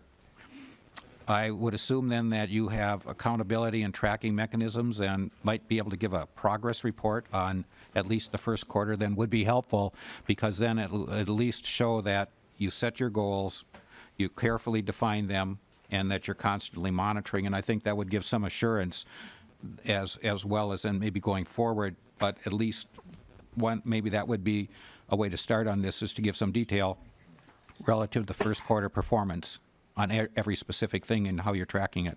Ms. Redwing and then Representative Uglum. Ms. Redwing? Madam Chair, Representative, yes, I can get you where we're tracking on our first quarter, and then we can, through March 30th, at which point my team will not exist for the most part. Representative Uglum? Thank you, Madam Chair. I think what we've got here is we got a couple of business guys talking to, you know, the tech people and everything else. And this is nice, okay? But it's not a business plan. In Bob's bank, if you want $10 million, you go in and you better have a darn good business plan and say exactly when you're going to start turning a profit and how you're going to, how much you're going to burn the money, okay? How many dollars are we spending here? How many dollars are we coming in with? Income statement, you know, expenses, including physical plant and all of this. And you know, what's our net result and when is it going to be done, and so on and so forth. I mean, you know, I sympathize with you, but from a business perspective, and now we have to ask these questions because of what's happened. But from a business perspective, if you had a VP of business operations, you'd never come up with this. You'd come up with something a lot more like Bob's used to looking at. And I understand that because you're IT people and everything else. But we got to have some more detail now. You got to put some numbers to this roadmap. And you have to have, okay, so the roadmap is some benchmarks and so on and so forth. That's good for business jargon and all of this. But you gotta show us how much money you're spending to accomplish, how much down here on your roadmap, when it's going to be done, how many people you're using, and all of that stuff. And we don't have any of that. And maybe if you had a true, and maybe you do, I don't know, but maybe if you had a true business manager that's doing this, that's more conventional in terms of business income statements, balance sheets, and so on and so forth, we'd be able to understand a little more. But now we're faced with having to really micromanage, and that's kind of what we're doing, you know. And I don't like to micromanage, and it's not a good management practice, right? But we're doing this, and nobody works harder than Chair Anderson at looking at the figures and everything else. Mm-hmm. Nobody does, and she's probably right. She probably hasn't seen her son for a long time. But we're micromanaging here. And maybe what we're going to have to do is maybe we're going to have to take a couple of us and come over and see your place, and so you can assure us that some of these things are being done. But right now, it is still pretty fuzzy, and again, it's a nice roadmap, but we don't have dollars and cents attached to it. And Bob's not going to borrow yet 10 million or 30 million based on this stuff. And that's really what it is. Thank you. Representative Ward. Thank you, Madam Chair. I have the feeling that you can provide this and sketch it out for us with more detail so that we can follow what you're talking about. What I'm really concerned about is if we don't do this, what's the alternative? What's the backup plan? What's Plan B? If we're not going to be able to move forward with this, what are we going to do? And I don't know that anybody's, I'd love to have any ideas that people have, because this is, I realize everybody's frustrated.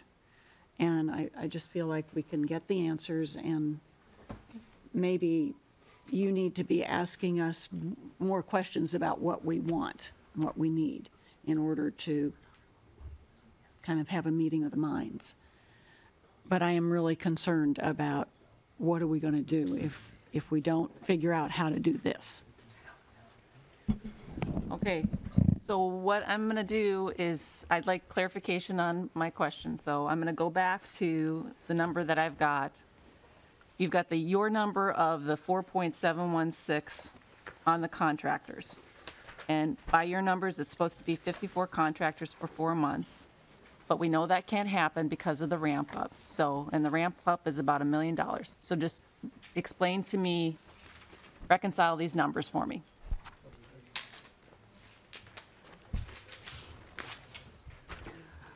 Ms. Redwing.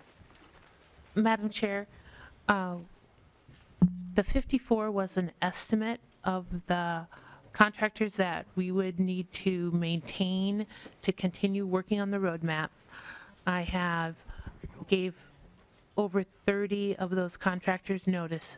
I also have 22 QA contractors and performance engineers. So right now, when you talk about the ramp up, when this was published, if I was able to sustain my team, I would have had 52, and I would have need to recruit 2 people. So I would have been able to manage the ramp up. Okay, so, but talk to me about that amount of money then. For 2 people? Maybe Ms. Rayton, if she can help us out. Walk me through the numbers. On the $1 million, where is that going? Madam Chair, again, it's Britta Rayton from MN.IT. I think we need to go back and take a look at that number. My thought is that it's due to the way we backed into some numbers in the later, in the 19 year, in terms of the contractor number was derived because of the way Joan handles contracts. And so I would like to just look at the contract schedule with Joan in terms of what was predicted in the latter part of 18, because I think that's probably part of what's causing it. There might be some larger contracts in there that are messing up our calculations a bit. And Ms. Rayton, do you think you could probably figure it out in a day, or what are you thinking? Madam Chair, I would like to just talk to MN.IT about how they go about doing that. I want to be clear that these numbers are originating from MN.IT. I would like to work with MN.IT and the CFO at MN.IT to be looking at that. Okay, all right. Well, here's what we're going to do for now, folks. We are just going to recess for about 10 minutes, and then we're going to come back and we're going to dig into amendments, okay? So we are in recess for 10 minutes.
Finance Committee to order.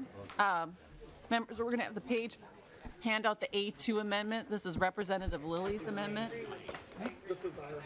Representative Lilly, as she's handing that out, can you give us a description of your amendment, please? Thank you, Madam Chair. Just as you're passing out the amendment is was briefly discussed earlier. It's pretty simple. So there's money that's sitting in a special account right now. So basically, it's using that money instead of punishing other departments where it seems like the bill is actually kind of possibly doing that. I guess my concern is that that would cause problems in other budget areas. And, you know, this emergency fund was set up with such events as this to help address it. And maybe Ms. Roberts or someone from our staff could kind of describe the fund if need be. But I'd hate to see a situation where if we took money from some of these other funds, it might cause a situation similar to this perhaps, where we damage services in another area. But that's pretty simple. That's essentially it. I'll stand for questions. Okay. Representative Baker. Thank you, Madam Chair and members. Again, I would suggest that we do not accept the amendment as presented. I think that we have followed through this pretty well and wanted to make sure that we had the guardrails appropriately. We think it's a fair response to, again, what has been painfully discussed tonight about a system that nobody likes. And it's a system that we're not happy with, but we have got to make sure that we bring in some more accountability with this. And I would say, Madam Chair, for that reason, I would ask the members not to support this amendment tonight. Members, any questions to the amendment? Madam Chair. Representative Nash. Madam Chair, we're requesting a roll call, please. Representative Nash has requested a roll call. Representative Lilly? No, I believe there's some other people with questions. Madam Chair, sorry. Oh, she did. Representative Olson, did you want to speak to this? Yeah, to the amendment, yes. To the amendment. Thank you, Madam Chair. So this would keep it, so this pot of money that we're talking about here is related to emergencies that we had just heard from Representative Lilly. And I'm curious, I don't know if this is a question to you, Representative Lilly, or to others, staff or whatnot. What are the type of emergencies that this fund was established for? And I'm failing to see. So the staff, I guess it would be, in the way this fund has been set up, what type of emergencies is this fund set up to deal with? Mr. Lee? Mr. Chair and Representative Olson, the driver and vehicle services funds are funds that collect fee revenue from driver and vehicle transactions, as well as transactions with license plates, or sorry, for driver's licenses. What happens is the fees go into the fund, and then they must be directly appropriated to operate DVS by the legislature. The DPS is part of the Department of Public Safety, and the Department of Public Safety has a policy in which they like to hold a certain amount of those funds in reserve, about $10 million for the Driver's Services Fund, and that is mostly related to capital for if there's need on a driver's exam facility, and $5 million for the Vehicle Services Fund. So they're not specifically for an IT project, but they're a policy that the Department of Public Safety has to maintain a fund balance level. Representative Olson? Thank you, Madam Chair, and thank you to the staff for answering that. Well, I think we've all, by admission tonight on all questions, this seems like an emergency of what's going on. We're getting the crisis calls, and I think this is a fix that would give us the opportunity to address this immediately, which we need to do. It would not be kicking it down the road and punishing government agencies in the future, as I think the bill on amended would actually set us up to be here again with another government agency having a very similar conversation, and I think that's irresponsible. And so I think this amendment, you know, to the point that this is a fund available for emergencies, and I encourage folks to support the amendment. Okay. I guess Representative Olson, Representative Lilly, when I look at this amendment, what my concern is that we still have 33 million left to fund, according to the numbers that we've gotten from the different commissioners here. So we are, we got a long ways to go, and if we already dip into this fund, it makes our options even smaller. So with that, folks, I'm going to start the roll call. Anderson? No. Nash? No. Detmer? No. Fenton? Flanagan? Yes? Green? No. Lilly? Yes. O'Driscoll? No. Olson? Yes. Pugh? No. Quam? Yeah. No. No, sorry. Hoagland? No. Combination of both. Vogel? No. Ward? Yes.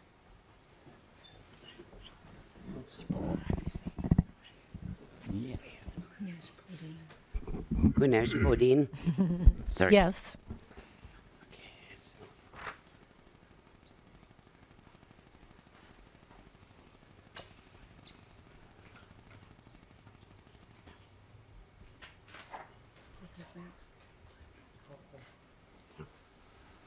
No, she's not here. She's not here.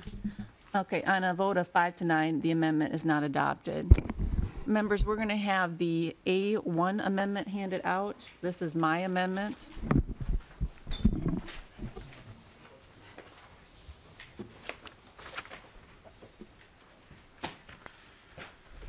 And Mr. Gehring, can you walk us through this amendment?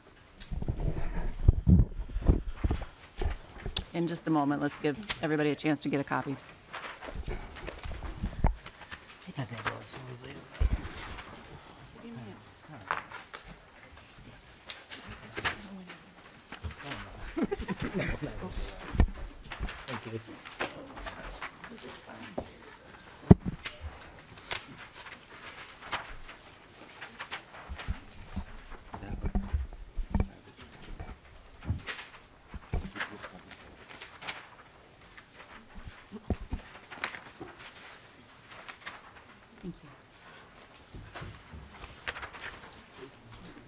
Mr. Gehring.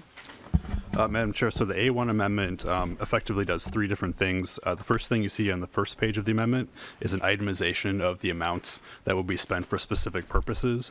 And the amounts that are listed here and the description of what the amounts will be spent for is based on the spreadsheet that's dated March 2nd, 2018, related to the proposal from the departments about the necessary costs. So you see the itemization runs all the way from clause 1 through clause 7 on page 1. Then on the back of the amendment, you see two other provisions, starting on line 2.3 of the amendment, include language that provides that unspent funds cancel back to the driver services operating account or the vehicle services operating account at the end of this fiscal year. And then starting on line 2.7 is language that provides that the reductions that are mandated to offset the amount that's being spent by this bill must come first from operating adjustments that were provided to agencies at the beginning of this fiscal year. Representative Baker? Madam Chair and members, I would accept this amendment to the bill on behalf of Representative Torkelson. Members, any questions? Representative Olson? Thank you, Madam Chair. Could we have a response from MN.IT on this amendment? Sure, Commissioner.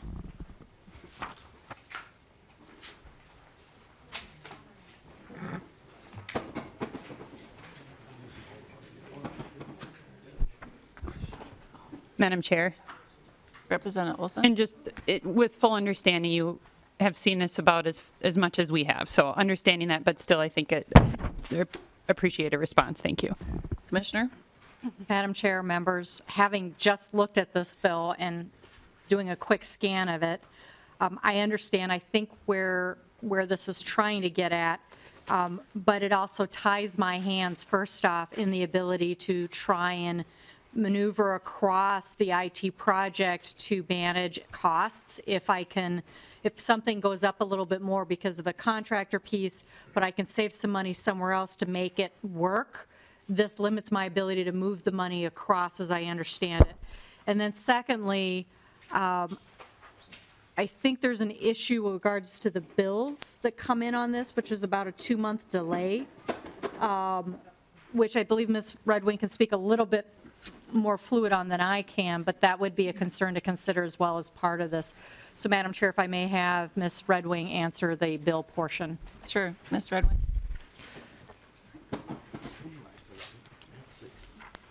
Madam Chair, on line 2.3 on the second page of this bill, it says that unencumbered balances of the appropriation in this subdivision cancel on June 30th, and to the driver services operating account or vehicle service operating account as appropriate.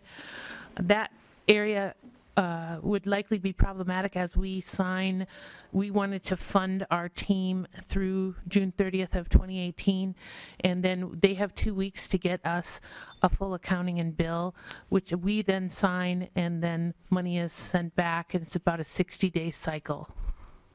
Okay. Mr. Gehring, on that point, are we able to change the June 30th date? Would it make more sense to make that August 31st? Madam Chair, so that might be an option. Also, I would point out that if the department has a contract with contractors, that those funds should be encumbered already once you enter the contract, because they're required to be spent. So I think that the way this is phrased should take care of that concern. Oh, yeah, exactly. And Ms. Redwing, if you look on line 2.4, it says the unencumbered balances. So that takes care of your concern. So, all right. Members, any other questions? Representative Lilly? Thank you, Madam Chair. Just, I'm looking at the timestamp on this, and I see that we got this, or you got it, or somebody got it at about 5 o'clock, and now it's like 2.5 hours later. And it just would have been nice if, we could have given that to the testifiers and to, all of us committee members, so that we could have probably looked at it. I see the Chair Torkelson, the author of the bill, has come in. I don't know if he would stand for some questions related to this amendment or not, or maybe you've got it to the... Well, it's actually my amendment, Representative Lilly. So what questions do you have? To the amendment to the bill for the chair. Yep, you Chair can ask the Torkelson. questions. It's actually my amendment, though. But I'm speaking to the amendment in relationship to the bill, Sure. Madam Chair. You bet. Is Representative Torkelson, where are you? Welcome to the committee, Representative Torkelson. Asking who shall receive.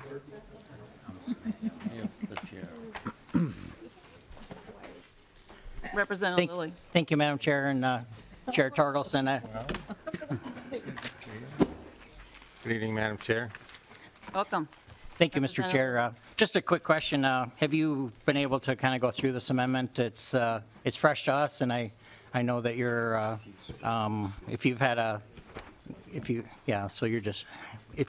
have you been able to go through it? Because it's pretty detailed, Mr. Chair. I've looked at the Representative amendment. Torkelson. Thank you, Madam Chair. Representative Lilly and members, I have had a chance to just briefly look over the amendment. I am not surprised that the chair of this committee would request more detail on the spending. She'd indicated she would do that, so I fully support her work. Representative Lilly. Thank you, Madam Chair, and Chair Torkelson. Thank you, and I appreciate your work on this issue for the citizens of Minnesota. My only comment on this is just, again, this is kind of an example of, we've had it for a couple hours, and Madam Chair, this is to you.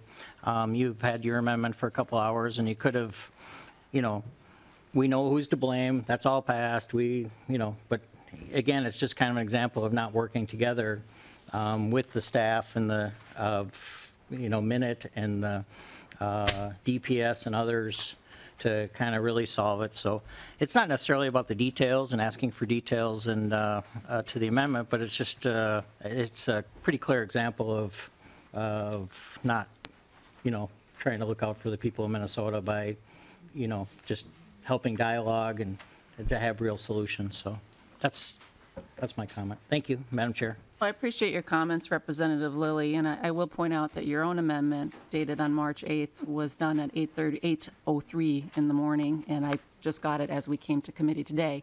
That's the committee rule that I have in this committee, is that you can bring an amendment at any time to the committee. And I think that gives us flexibility, because I have to tell you, this isn't the only amendment that I had to the bill. I had several different versions, and I wanted to see how today's events unfolded, and that's why we're going with this amendment versus the others that will not be part of this process. But with that, folks, I see nobody other questions. So, Representative Lilly? Madam Chair, just quickly, as soon as I came in the room, we gave it to you, and in good faith and working together. Mine really wasn't that complicated, and I know you know that. So this is a little trickier, as you would appreciate. Thank you, Sure. Madam Chair. The good thing, though, Representative Lilly, these are all the numbers that the departments have given us from March 2nd on their spreadsheet. So it's not anything different from the spreadsheet and their numbers that they provided to us. So with that, members, all those in favor of the A1 amendment, please say aye. Aye. Those opposed? No. The amendment is adopted. Members, we have the A5 amendment.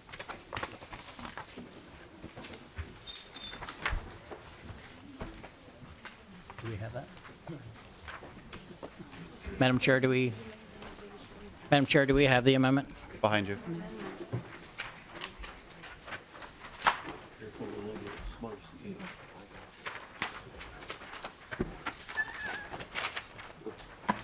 Thank you.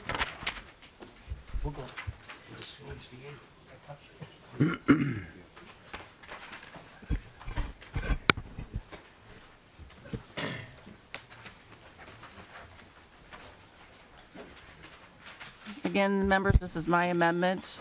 Mr. Gehring, can you speak to the amendment?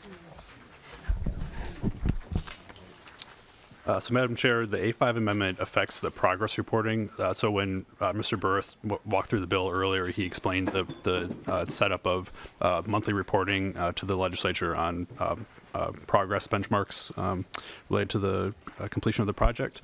And what this does is add some language that provides some additional reporting requirements to highlight the cost issues related to the project. So, for example, what it's doing is requiring that the report include an overview of monthly spending on each project activity. It includes a requirement that the report include the amount spent on state employees and private contractors by month. It also requires the report to include a summary of additional or unexpected costs that were identified in the prior month and an explanation of where those costs came from and how they would be covered. And then finally, a statement signed separately by both the Commissioner and the State Chief Information Officer certifying with each monthly progress report whether the project is on schedule and within budget. Representative Baker. Madam Chair and members, I think looking this over, I think there was a lot of conversations tonight about knowing that accountability was important to this remaining project. There are several more steps to take to finally finish the full funding later on. And I would accept this as a friendly amendment to the bill, Madam Chair. Members, Representative Olson. Thank you, Madam Chair, and I'd again ask the Commissioner to respond if she was able. And will she? Thank you.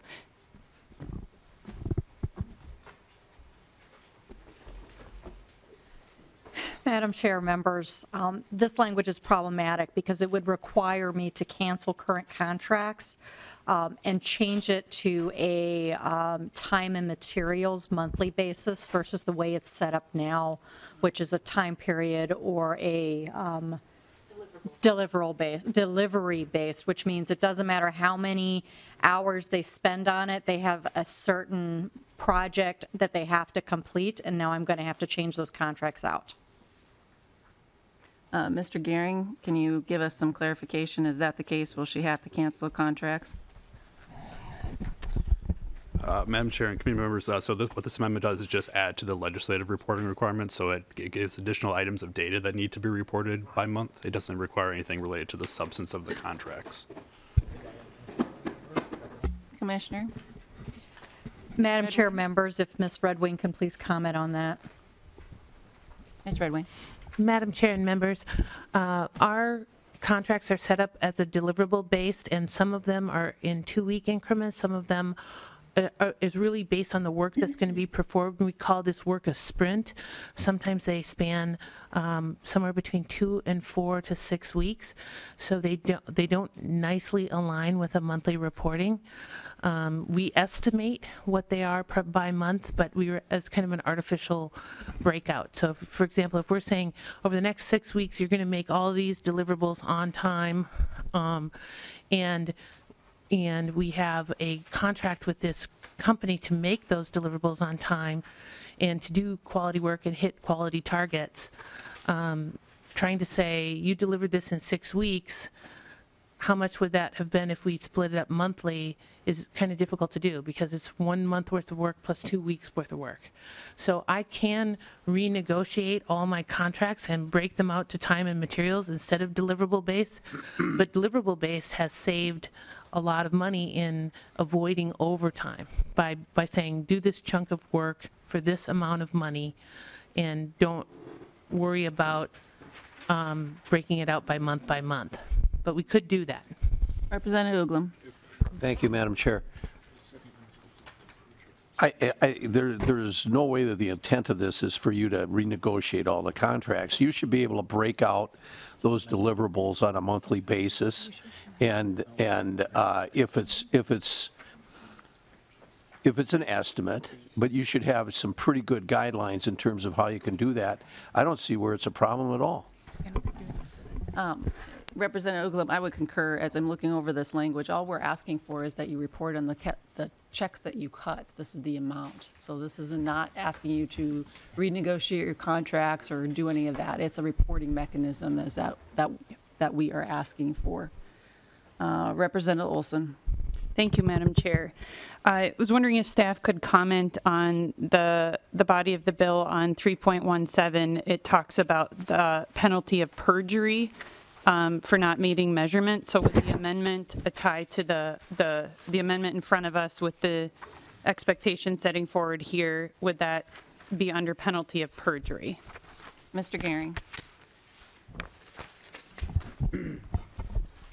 Madam Chair, Representative Olson, so the penalty of perjury language on 3.17 applies to the entire progress report, and the amendment, the way I would interpret the language is that this amendment is adding additional items that go into the progress report. So to the extent that the progress report has to be certified under penalty of perjury, then that would include this information as well. Representative Olson. So I hear that that's a yes. So we have an amendment in front of us that a department hasn't seen until right now, that they will have to adhere to those standards under penalty of perjury. Yes, Representative Olson, we do expect that what they tell us is true and accurate. And what we're asking for here is that they report on the money that they have spent. That's money that has gone out the door. So yes, that is exactly what we're asking for. Understood. And so in understanding, thank you, Madam Chair, I want to make sure, again, that we're setting them up to be successful. In the way that this is happening right now, it seems like it's not setting them up for success, it's setting them up for penalty. And I have major reservations about not working with a department to help them be successful versus giving them the threat of perjury with an amendment that they haven't even been able to read. I think this sets a dangerous path forward. I've heard from some of my colleagues here, you know, we want them to be successful. We want to work together. We want to do those things. And I want to be accountable to the money. I want to be accountable to the benchmarks. I have no problems with any of that.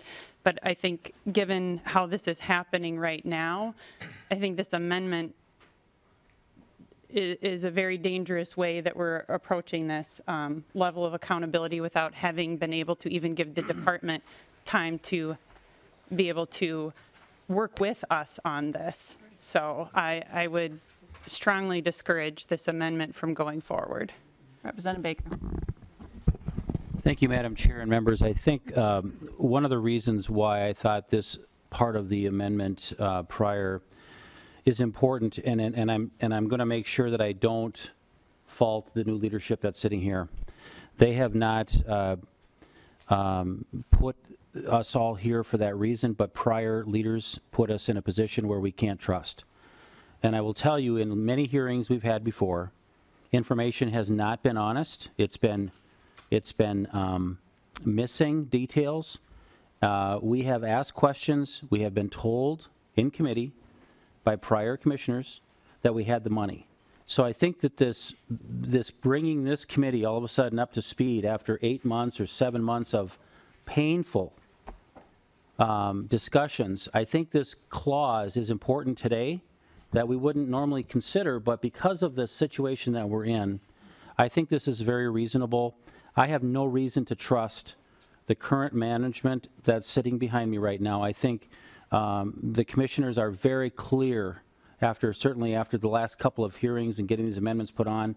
They know we are not putting up with anymore. I think this is a good statement for all members to get behind.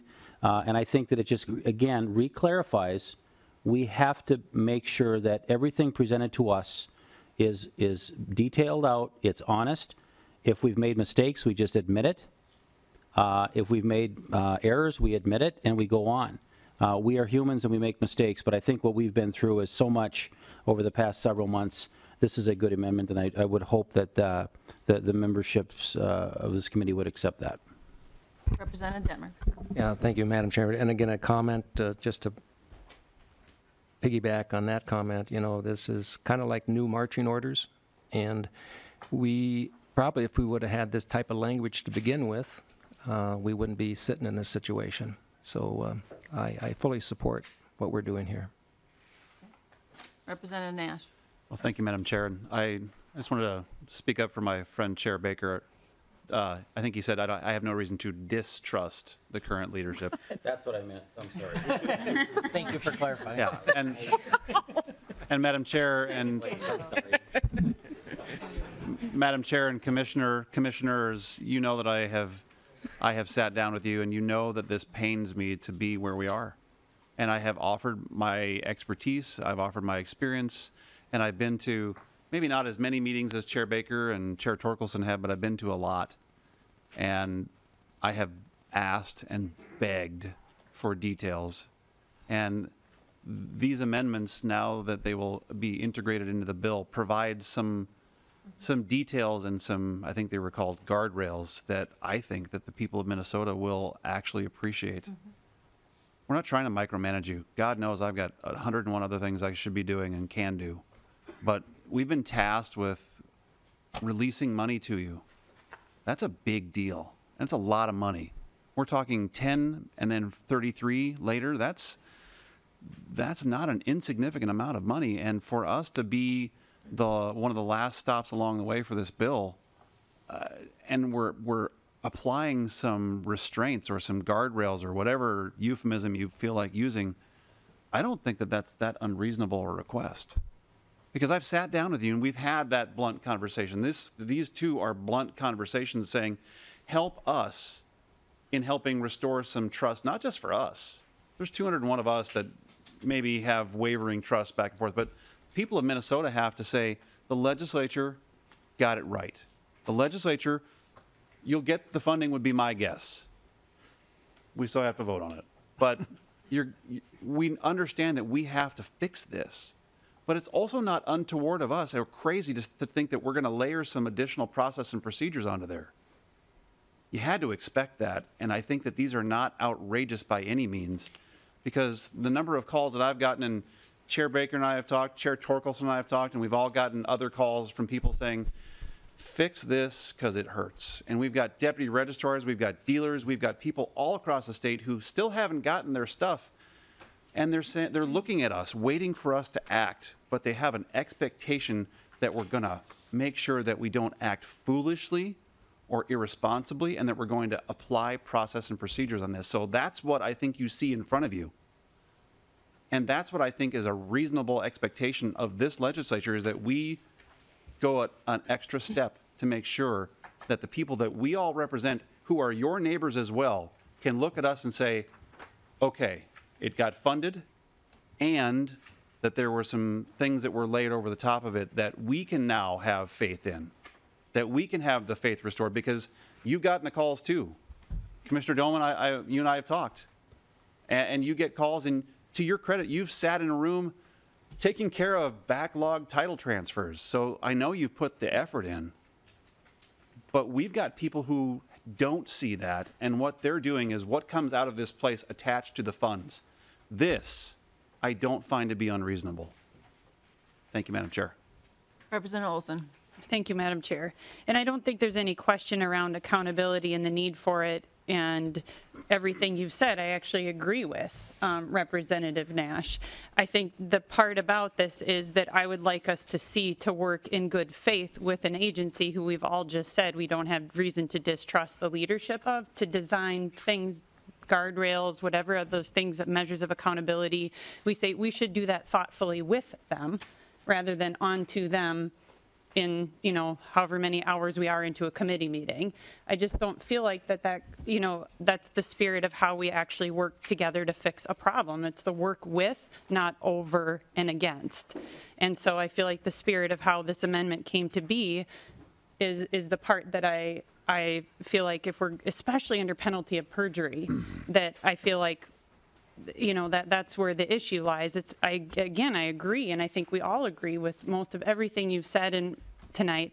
I think the spirit, though, I want to set them up for success. And we do that when we work together and we set things up together too, especially given everything everyone has said around not distrusting the leadership. So I want to give them a fair shot at being able to help be thoughtful with designing the measures that work for them.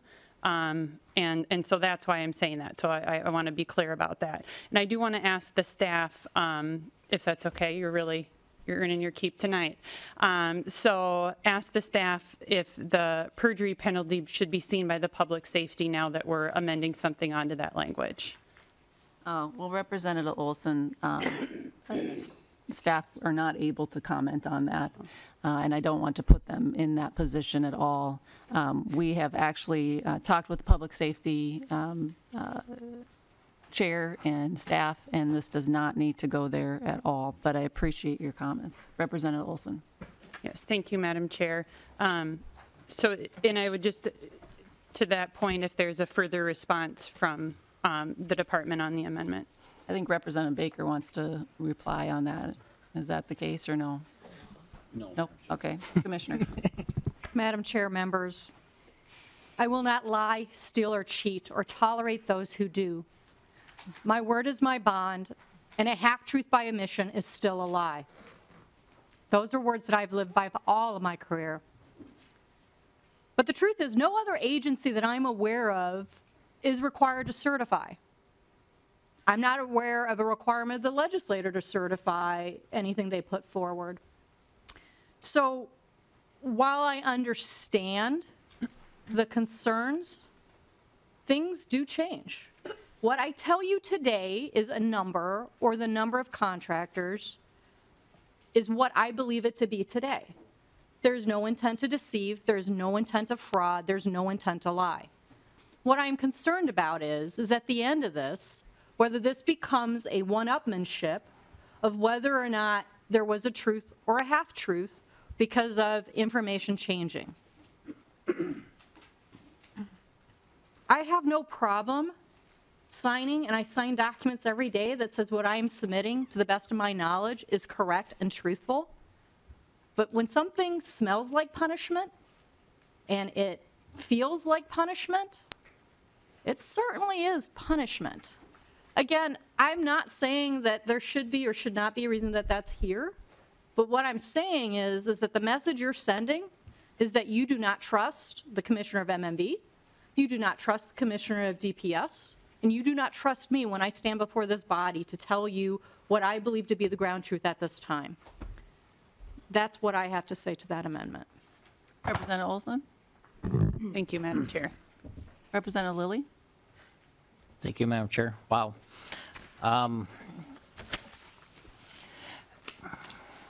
Hopefully everybody's listening to that part of it and what was said. My question was, it was early on, we had talked about this, the rollout. It was part of this and your accountability on like a scrum and if that worked. So I'm just not sure that we really got the answer to that. Do the numbers part of this work? Or was that answered and I missed it? And I don't know if it was answered. I don't know if I mean, I know about scrums and rollouts in like healthcare systems because I have a programmer at home, but I don't know about these type. Representative Nash, does this give you some discomfort, that part of it? Just the, it just seems like it's, I mean, we had testimony here that said it's not really workable, that part of it. That's a question. If Representative Nash wants it, if he doesn't, then that's fine. Representative Lilly, we don't question other members in committee. You know that. You've been here long enough. Madam Chair. Representative Lilly. Thank you. Usually we don't question him in a negative way. It was actually using his talents and skills. So I'm sorry if I have made you uncomfortable. I think he can handle it. To the testifier then, just to this amendment, does it, just clarify again for me, because we've been talking about a lot of other stuff. Is this, that part of the bill, is that workable, or yes or no? Ms. Red Wing. Madam Chair, Representative Lilly, my concern is that if we have bills that are coming out on a monthly basis, I did appreciate the clarification by Madam Chair, that really looking at the amount of money going out, but it's going to vary based on where we are and delivering that work. And I'm concerned that people would be really looking for, you spent this amount of money this month, it's got to be the same amount of money the next month, the same amount of money the next month, when the work is more deliverable based and it comes in waves, and some of the chunks come out 6 to 9 week chunks, and it would look like we are having spikes and variance when indeed we aren't. And so I'm worried about that under perjury. And to what Representative Olson said, I'm worried about how that's going to be perceived. I'm worried about the level of tracking needed to justify that. And I'm also worried about, should I renegotiate my contract so it aligns with this governance, even if it costs more or I get less work done. There's nothing in this bill about scope. And so, we could micromanage, we can nano manage, we can go even below the nano level. Let's not. But I'm just really concerned about the idea of perjury. I'm really concerned that people are going to have unwritten expectations about what those bills need to come in at. And I know the way my contracts are structured, and I know how I can fulfill the work. And I just want to make sure that it's crystal clear. Madam Chair. Well, Ms. Red Wing, I think you're misinterpreting this language. And I'm not concerned about seeing a spike or a downfall. What I want to know is where the number's at, because we don't want to find ourselves that, like what I think has happened here. I think that you signed a contract that you couldn't afford, and then we're stuck with having to do this. Now, whether or not that's the case, I want to have this insurance that we know how the money's being spent, that there still is money there, and what we can anticipate for the 4 months going out. So that's kind of what I'm looking for. Now, other members might have some other ideas, but that's from my perspective what I'm looking for. Representative Lilly. Thank you, Madam Chair. Just real quickly to the my asking Representative Nash a question, and apologies. I hope you accept. I'm new to this committee. It's my second year, I guess, here. But I'm used to like the commerce environment. For years, we typically asked each other questions and challenged each other in different ways, and it kind of made for a vibrant, healthy discussion. Representative Davids had a wealth of knowledge in insurance issues, and believe me, they were quite often asked for and accepted. So, Representative Nash. Thank you, Madam Chair, and Representative Lilly. I'm good. Big shoulders. I get yelled at by my wife more than I get yelled at by anybody else because I have a tendency to be dumb. But to Representative Olson, I do appreciate your concern, but I wanted to point out that we're the financing organization. We're the one that sends the money forward. And the administration has to ask us, all spending bills have to start here. We have to authorize the money. And that's the burden you hear from our side. We don't want this to fail. We don't. Trust me, we don't. I mean, you give me a look like, hey, Nash, I'm not sure you're... you can ask the people at the testifiers table. We've had frank conversations with them. And I do have faith in Ms. Red Wing. We've had enough nerd speak that I'm convinced. And I believe that in the conversations we have, she is all in. But here's the deal, and I'll say this again. We're the ones that are finalizing the money. We're the ones that are sending this out into the state of Minnesota. And I think it's not the worst thing for us to want to make sure that some of the guardrails that have, until new management came in, they've been absent. So it is up to us, I think, to put a provision on the performance metrics relative to spending the money. I don't think that's an unrealistic thing. And I think that that's our job. And I know we all take our jobs unbelievably seriously. And to screw up on a $10 million or a $43 million spend, that's a big deal. So that we want to make this tighter, I don't think is a bad thing. And I will give my support. I've offered my support. Now, I haven't come to do title backlogs, but, you know, if you needed me, you know. But we've spent an inordinate amount of time between Representative Torkelson, Representative Baker, Chair Anderson, many of us. We've spent ungodly amounts of hours trying to figure this out. Both some of us that have industry expertise and some just because we've been forced into this. It's not an unrealistic thing to ask that when we spend money, we put some provisions around it. You know, Representative Vogel's bank doesn't thrive because they say, oh, you're good for it, you're a good guy. There's some tight policy around it. It's not a lick and a prayer. There are guardrails and rules that come along with a loan. And when we spend money, I take every penny seriously because pennies add up over time. Thank you, Madam Chair. Representative Uglum. Thank you, Madam Chair, and I'll be brief. The hour's getting late, and I'm sure everybody's pretty tired. But I think with regard to this reporting and everything else, what we're also saying about this is if there are caveats, if there are footnotes, if there are things that we should know, instead of just giving us the numbers, we want to know the what ifs. We want to know the what ifs, the pitfalls and things. We want to share in that with you, and we want the reporting to be as accurate as possible. And that's what we're really looking for. I don't think it's a mean-spirited thing. Again, we are all working together on this, but we want you to think carefully and think twice about these numbers. And if you want to put the typical disclaimer down on the bottom that says these are the best and most accurate that we can do, and this could happen and that could happen, I think we're all looking for that. We want to know a little bit more of the inside baseball here, and that's what we're looking for, and I know you guys can do that. Thank you. Representative Quam. Thank you, Madam Chair, and to the testifier. I'm confused about these are, performance or they're deliverable contracts.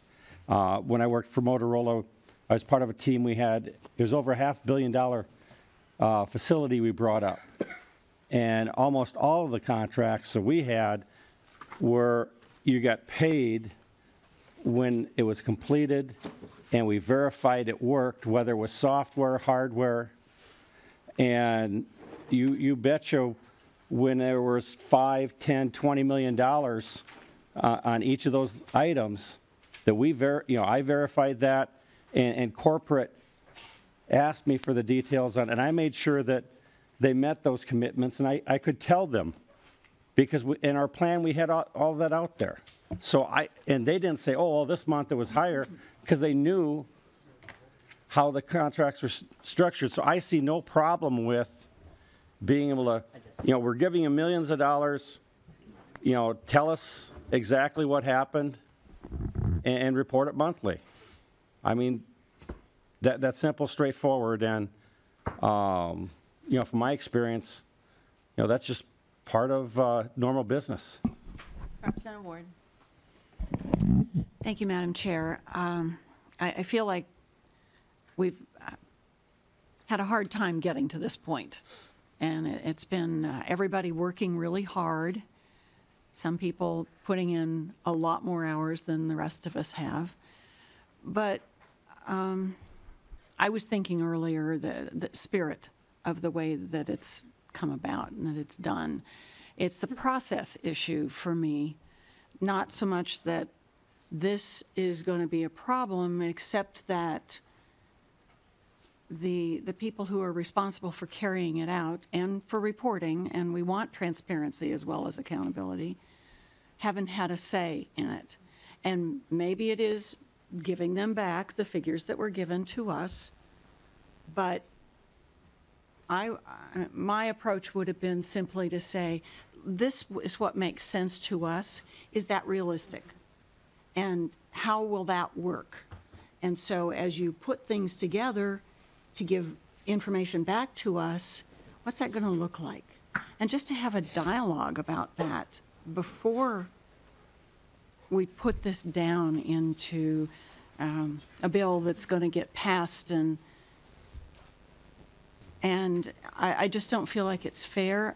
It may be fine that it's going to work out, and I know that, I guess I'm trusting that, as the members said, if there's a glitch, if things are kind of not working out the way the figures show here, that as you move forward with this, you'll tell us what it is and why. But we may not be here by the time you get 4 months down the road. What do we do then? I feel like it's a little bit of a trap. And I'm sorry for that, because I think we could have done a little better in getting to the point where we had accountability and transparency and good communications. Members, I feel a great burden on my shoulders when it comes to this issue in particular, given that it's been 10 years, 93 million, another 70 million expected to be on this. And I want to make sure that I can give the assurances to the people that I represent that we're not throwing more money down the hole. And language like this on the A5 amendment gives me the comfort that I can even vote for something like this. I mean, we're not just talking about this little amendment, we're talking about just the overall package. Because as many members have pointed out, this starts us down the path, 10 million here, how much more in the future? And I think that given everything that has happened, we need some insurance policies for the people of Minnesota to make sure that their tax dollars are being used wisely. And if nothing else, that we have some warning flags in place that if things are going to go kittywampus, we have the chance to act. Now, the benefit that we have here right now is it's March. We're going to be in session until about, what, the third week of May. And as we work through these issues, obviously there's going to be things that will come up, and we'll have an opportunity to address those while we're still yet in session, right? And so when we're looking at this, this isn't just a one-day event, but it at least puts the framework in place to say, this will give us the warning flags that we need so that we can pay attention and say, okay, we need to come in and we need to do something differently because this is not working out. It is the guardrails. It's the guardrails for the state of Minnesota. And so with that, I ask for your support. I'm going to move the A5 amendment be amended to House File 3147. All those in favor, please say aye. Aye. Those opposed? No. No. The amendment is adopted. Members, we have before us House File 3147 as amended. I'd like to move to re-refer House File 3147 as amendment to Ways and Means. Representative Baker. Madam Chair and members, I'd like to give just a final word, and this has been a long night, and I came to this meeting having inside information about the 1,025 emails that I've had a chance to look at and see a lot of the frustration. And what I want to make sure that if anybody wants to see a very detailed spreadsheet, that is available for all members to look at, so you can kind of see the amount of detail that I think our citizens were looking for. But before I do leave, I do want to tell you that this team that took the bullets tonight is very brave. And when I think Ms. Bailey had to leave, but I wanted to put a shout out to Ms. Dana Bailey, who was one of the first new members hired on the team. And she has driven all over the state of Minnesota to try to desperately repair the deputy register relationship that was badly damaged in its launch. I also know that she's worked really hard to get the dealer relationship back better than it had been. I also have asked each one of these, you know you're in for a long fight when you took this job, and they knew that was going to be a rough ride. I give them credit. I do trust this new Minute leadership team. I think we did give them that support tonight with the expectations that they probably aren't that surprised about. So I look forward to some better days ahead. We all want this fixed. I think this is the right team to do it. And they knew that we were going to have some challenges ahead of us tonight. So with that, Madam Chair and members, I really do appreciate your support for our Chair Torkelson's bill. Representative Olson. Thank you, Madam Chair. Throughout the time that this became an issue with MNLARS and we've unearthed it, we've spent a lot of time talking about the problems and what's gone wrong in various committees. And I think what happened tonight is we have been so short on actual solutions and working collaboratively with a government agency with good leadership that led us into the place we are now. And so we can't turn back time, but I wish it had more time to be thoughtful about how we communicate better with an agency who wants to be successful. So my fear in this is we are setting ourselves up for failure. And we are in the way that we are funding this. We are in the way that we are not doing this collaboratively with an agency. And so I want this problem to be fixed in every way that a lot of folks laid out, with transparency, with accountability, with guardrails. But I don't believe the process that got us here is actually going to set us up for the success that we're hoping for. And so both, again, in what we're funding, how we're taking this away from other government agencies, in the way that this came to be in a very problem-focused approach until we got to the end when we did it over and against what an agency is asking of us. So I fear we will not be successful in this, the way this is being laid out, and Minnesotans need us to be successful. They absolutely need us to be. People in my district, people in everybody's district here need us to be successful, and I don't think the way this is approached sets us up to be successful in the ways that we all need to be. Thank you, Madam Chair. Well, I think we've seen a lot of hard work. We'll continue to work hard together. And I appreciate the effort that we've expended, from driving all the way out to Wilmer to attend a meeting early on and listening to people who have been hurting, to listening to deputy registrars, some of whom are teetering on the verge of going out of business, some of whom are hurting every day, dealers who are hurting every day, people who are losing their businesses, who are watching their livelihoods potentially vanish before their very eyes. So I think what you're seeing in this bill is that we're funding the fix. And that's a step in the right direction. And with that, Madam Chair, I would request a roll call. Representative Nash has requested a roll call. Members, I'm going to renew my motion that House File 3147 be referred to the committee, re-referred to the committee as amended to Ways and Means. The clerk will take the roll. Anderson? Yes. Nash? Yep. Johnson? Detmer? Yes. Yes. Benson? Flanagan? No. Green? Yes. Greenish Pudding? No. Luffy? No. O'Driscoll? Yes. Olson? No. Omar? Pugh? Yes. Quam? C. Ugram? Yes. Vogel? Yes. Ward? Oh, I'm sorry. No.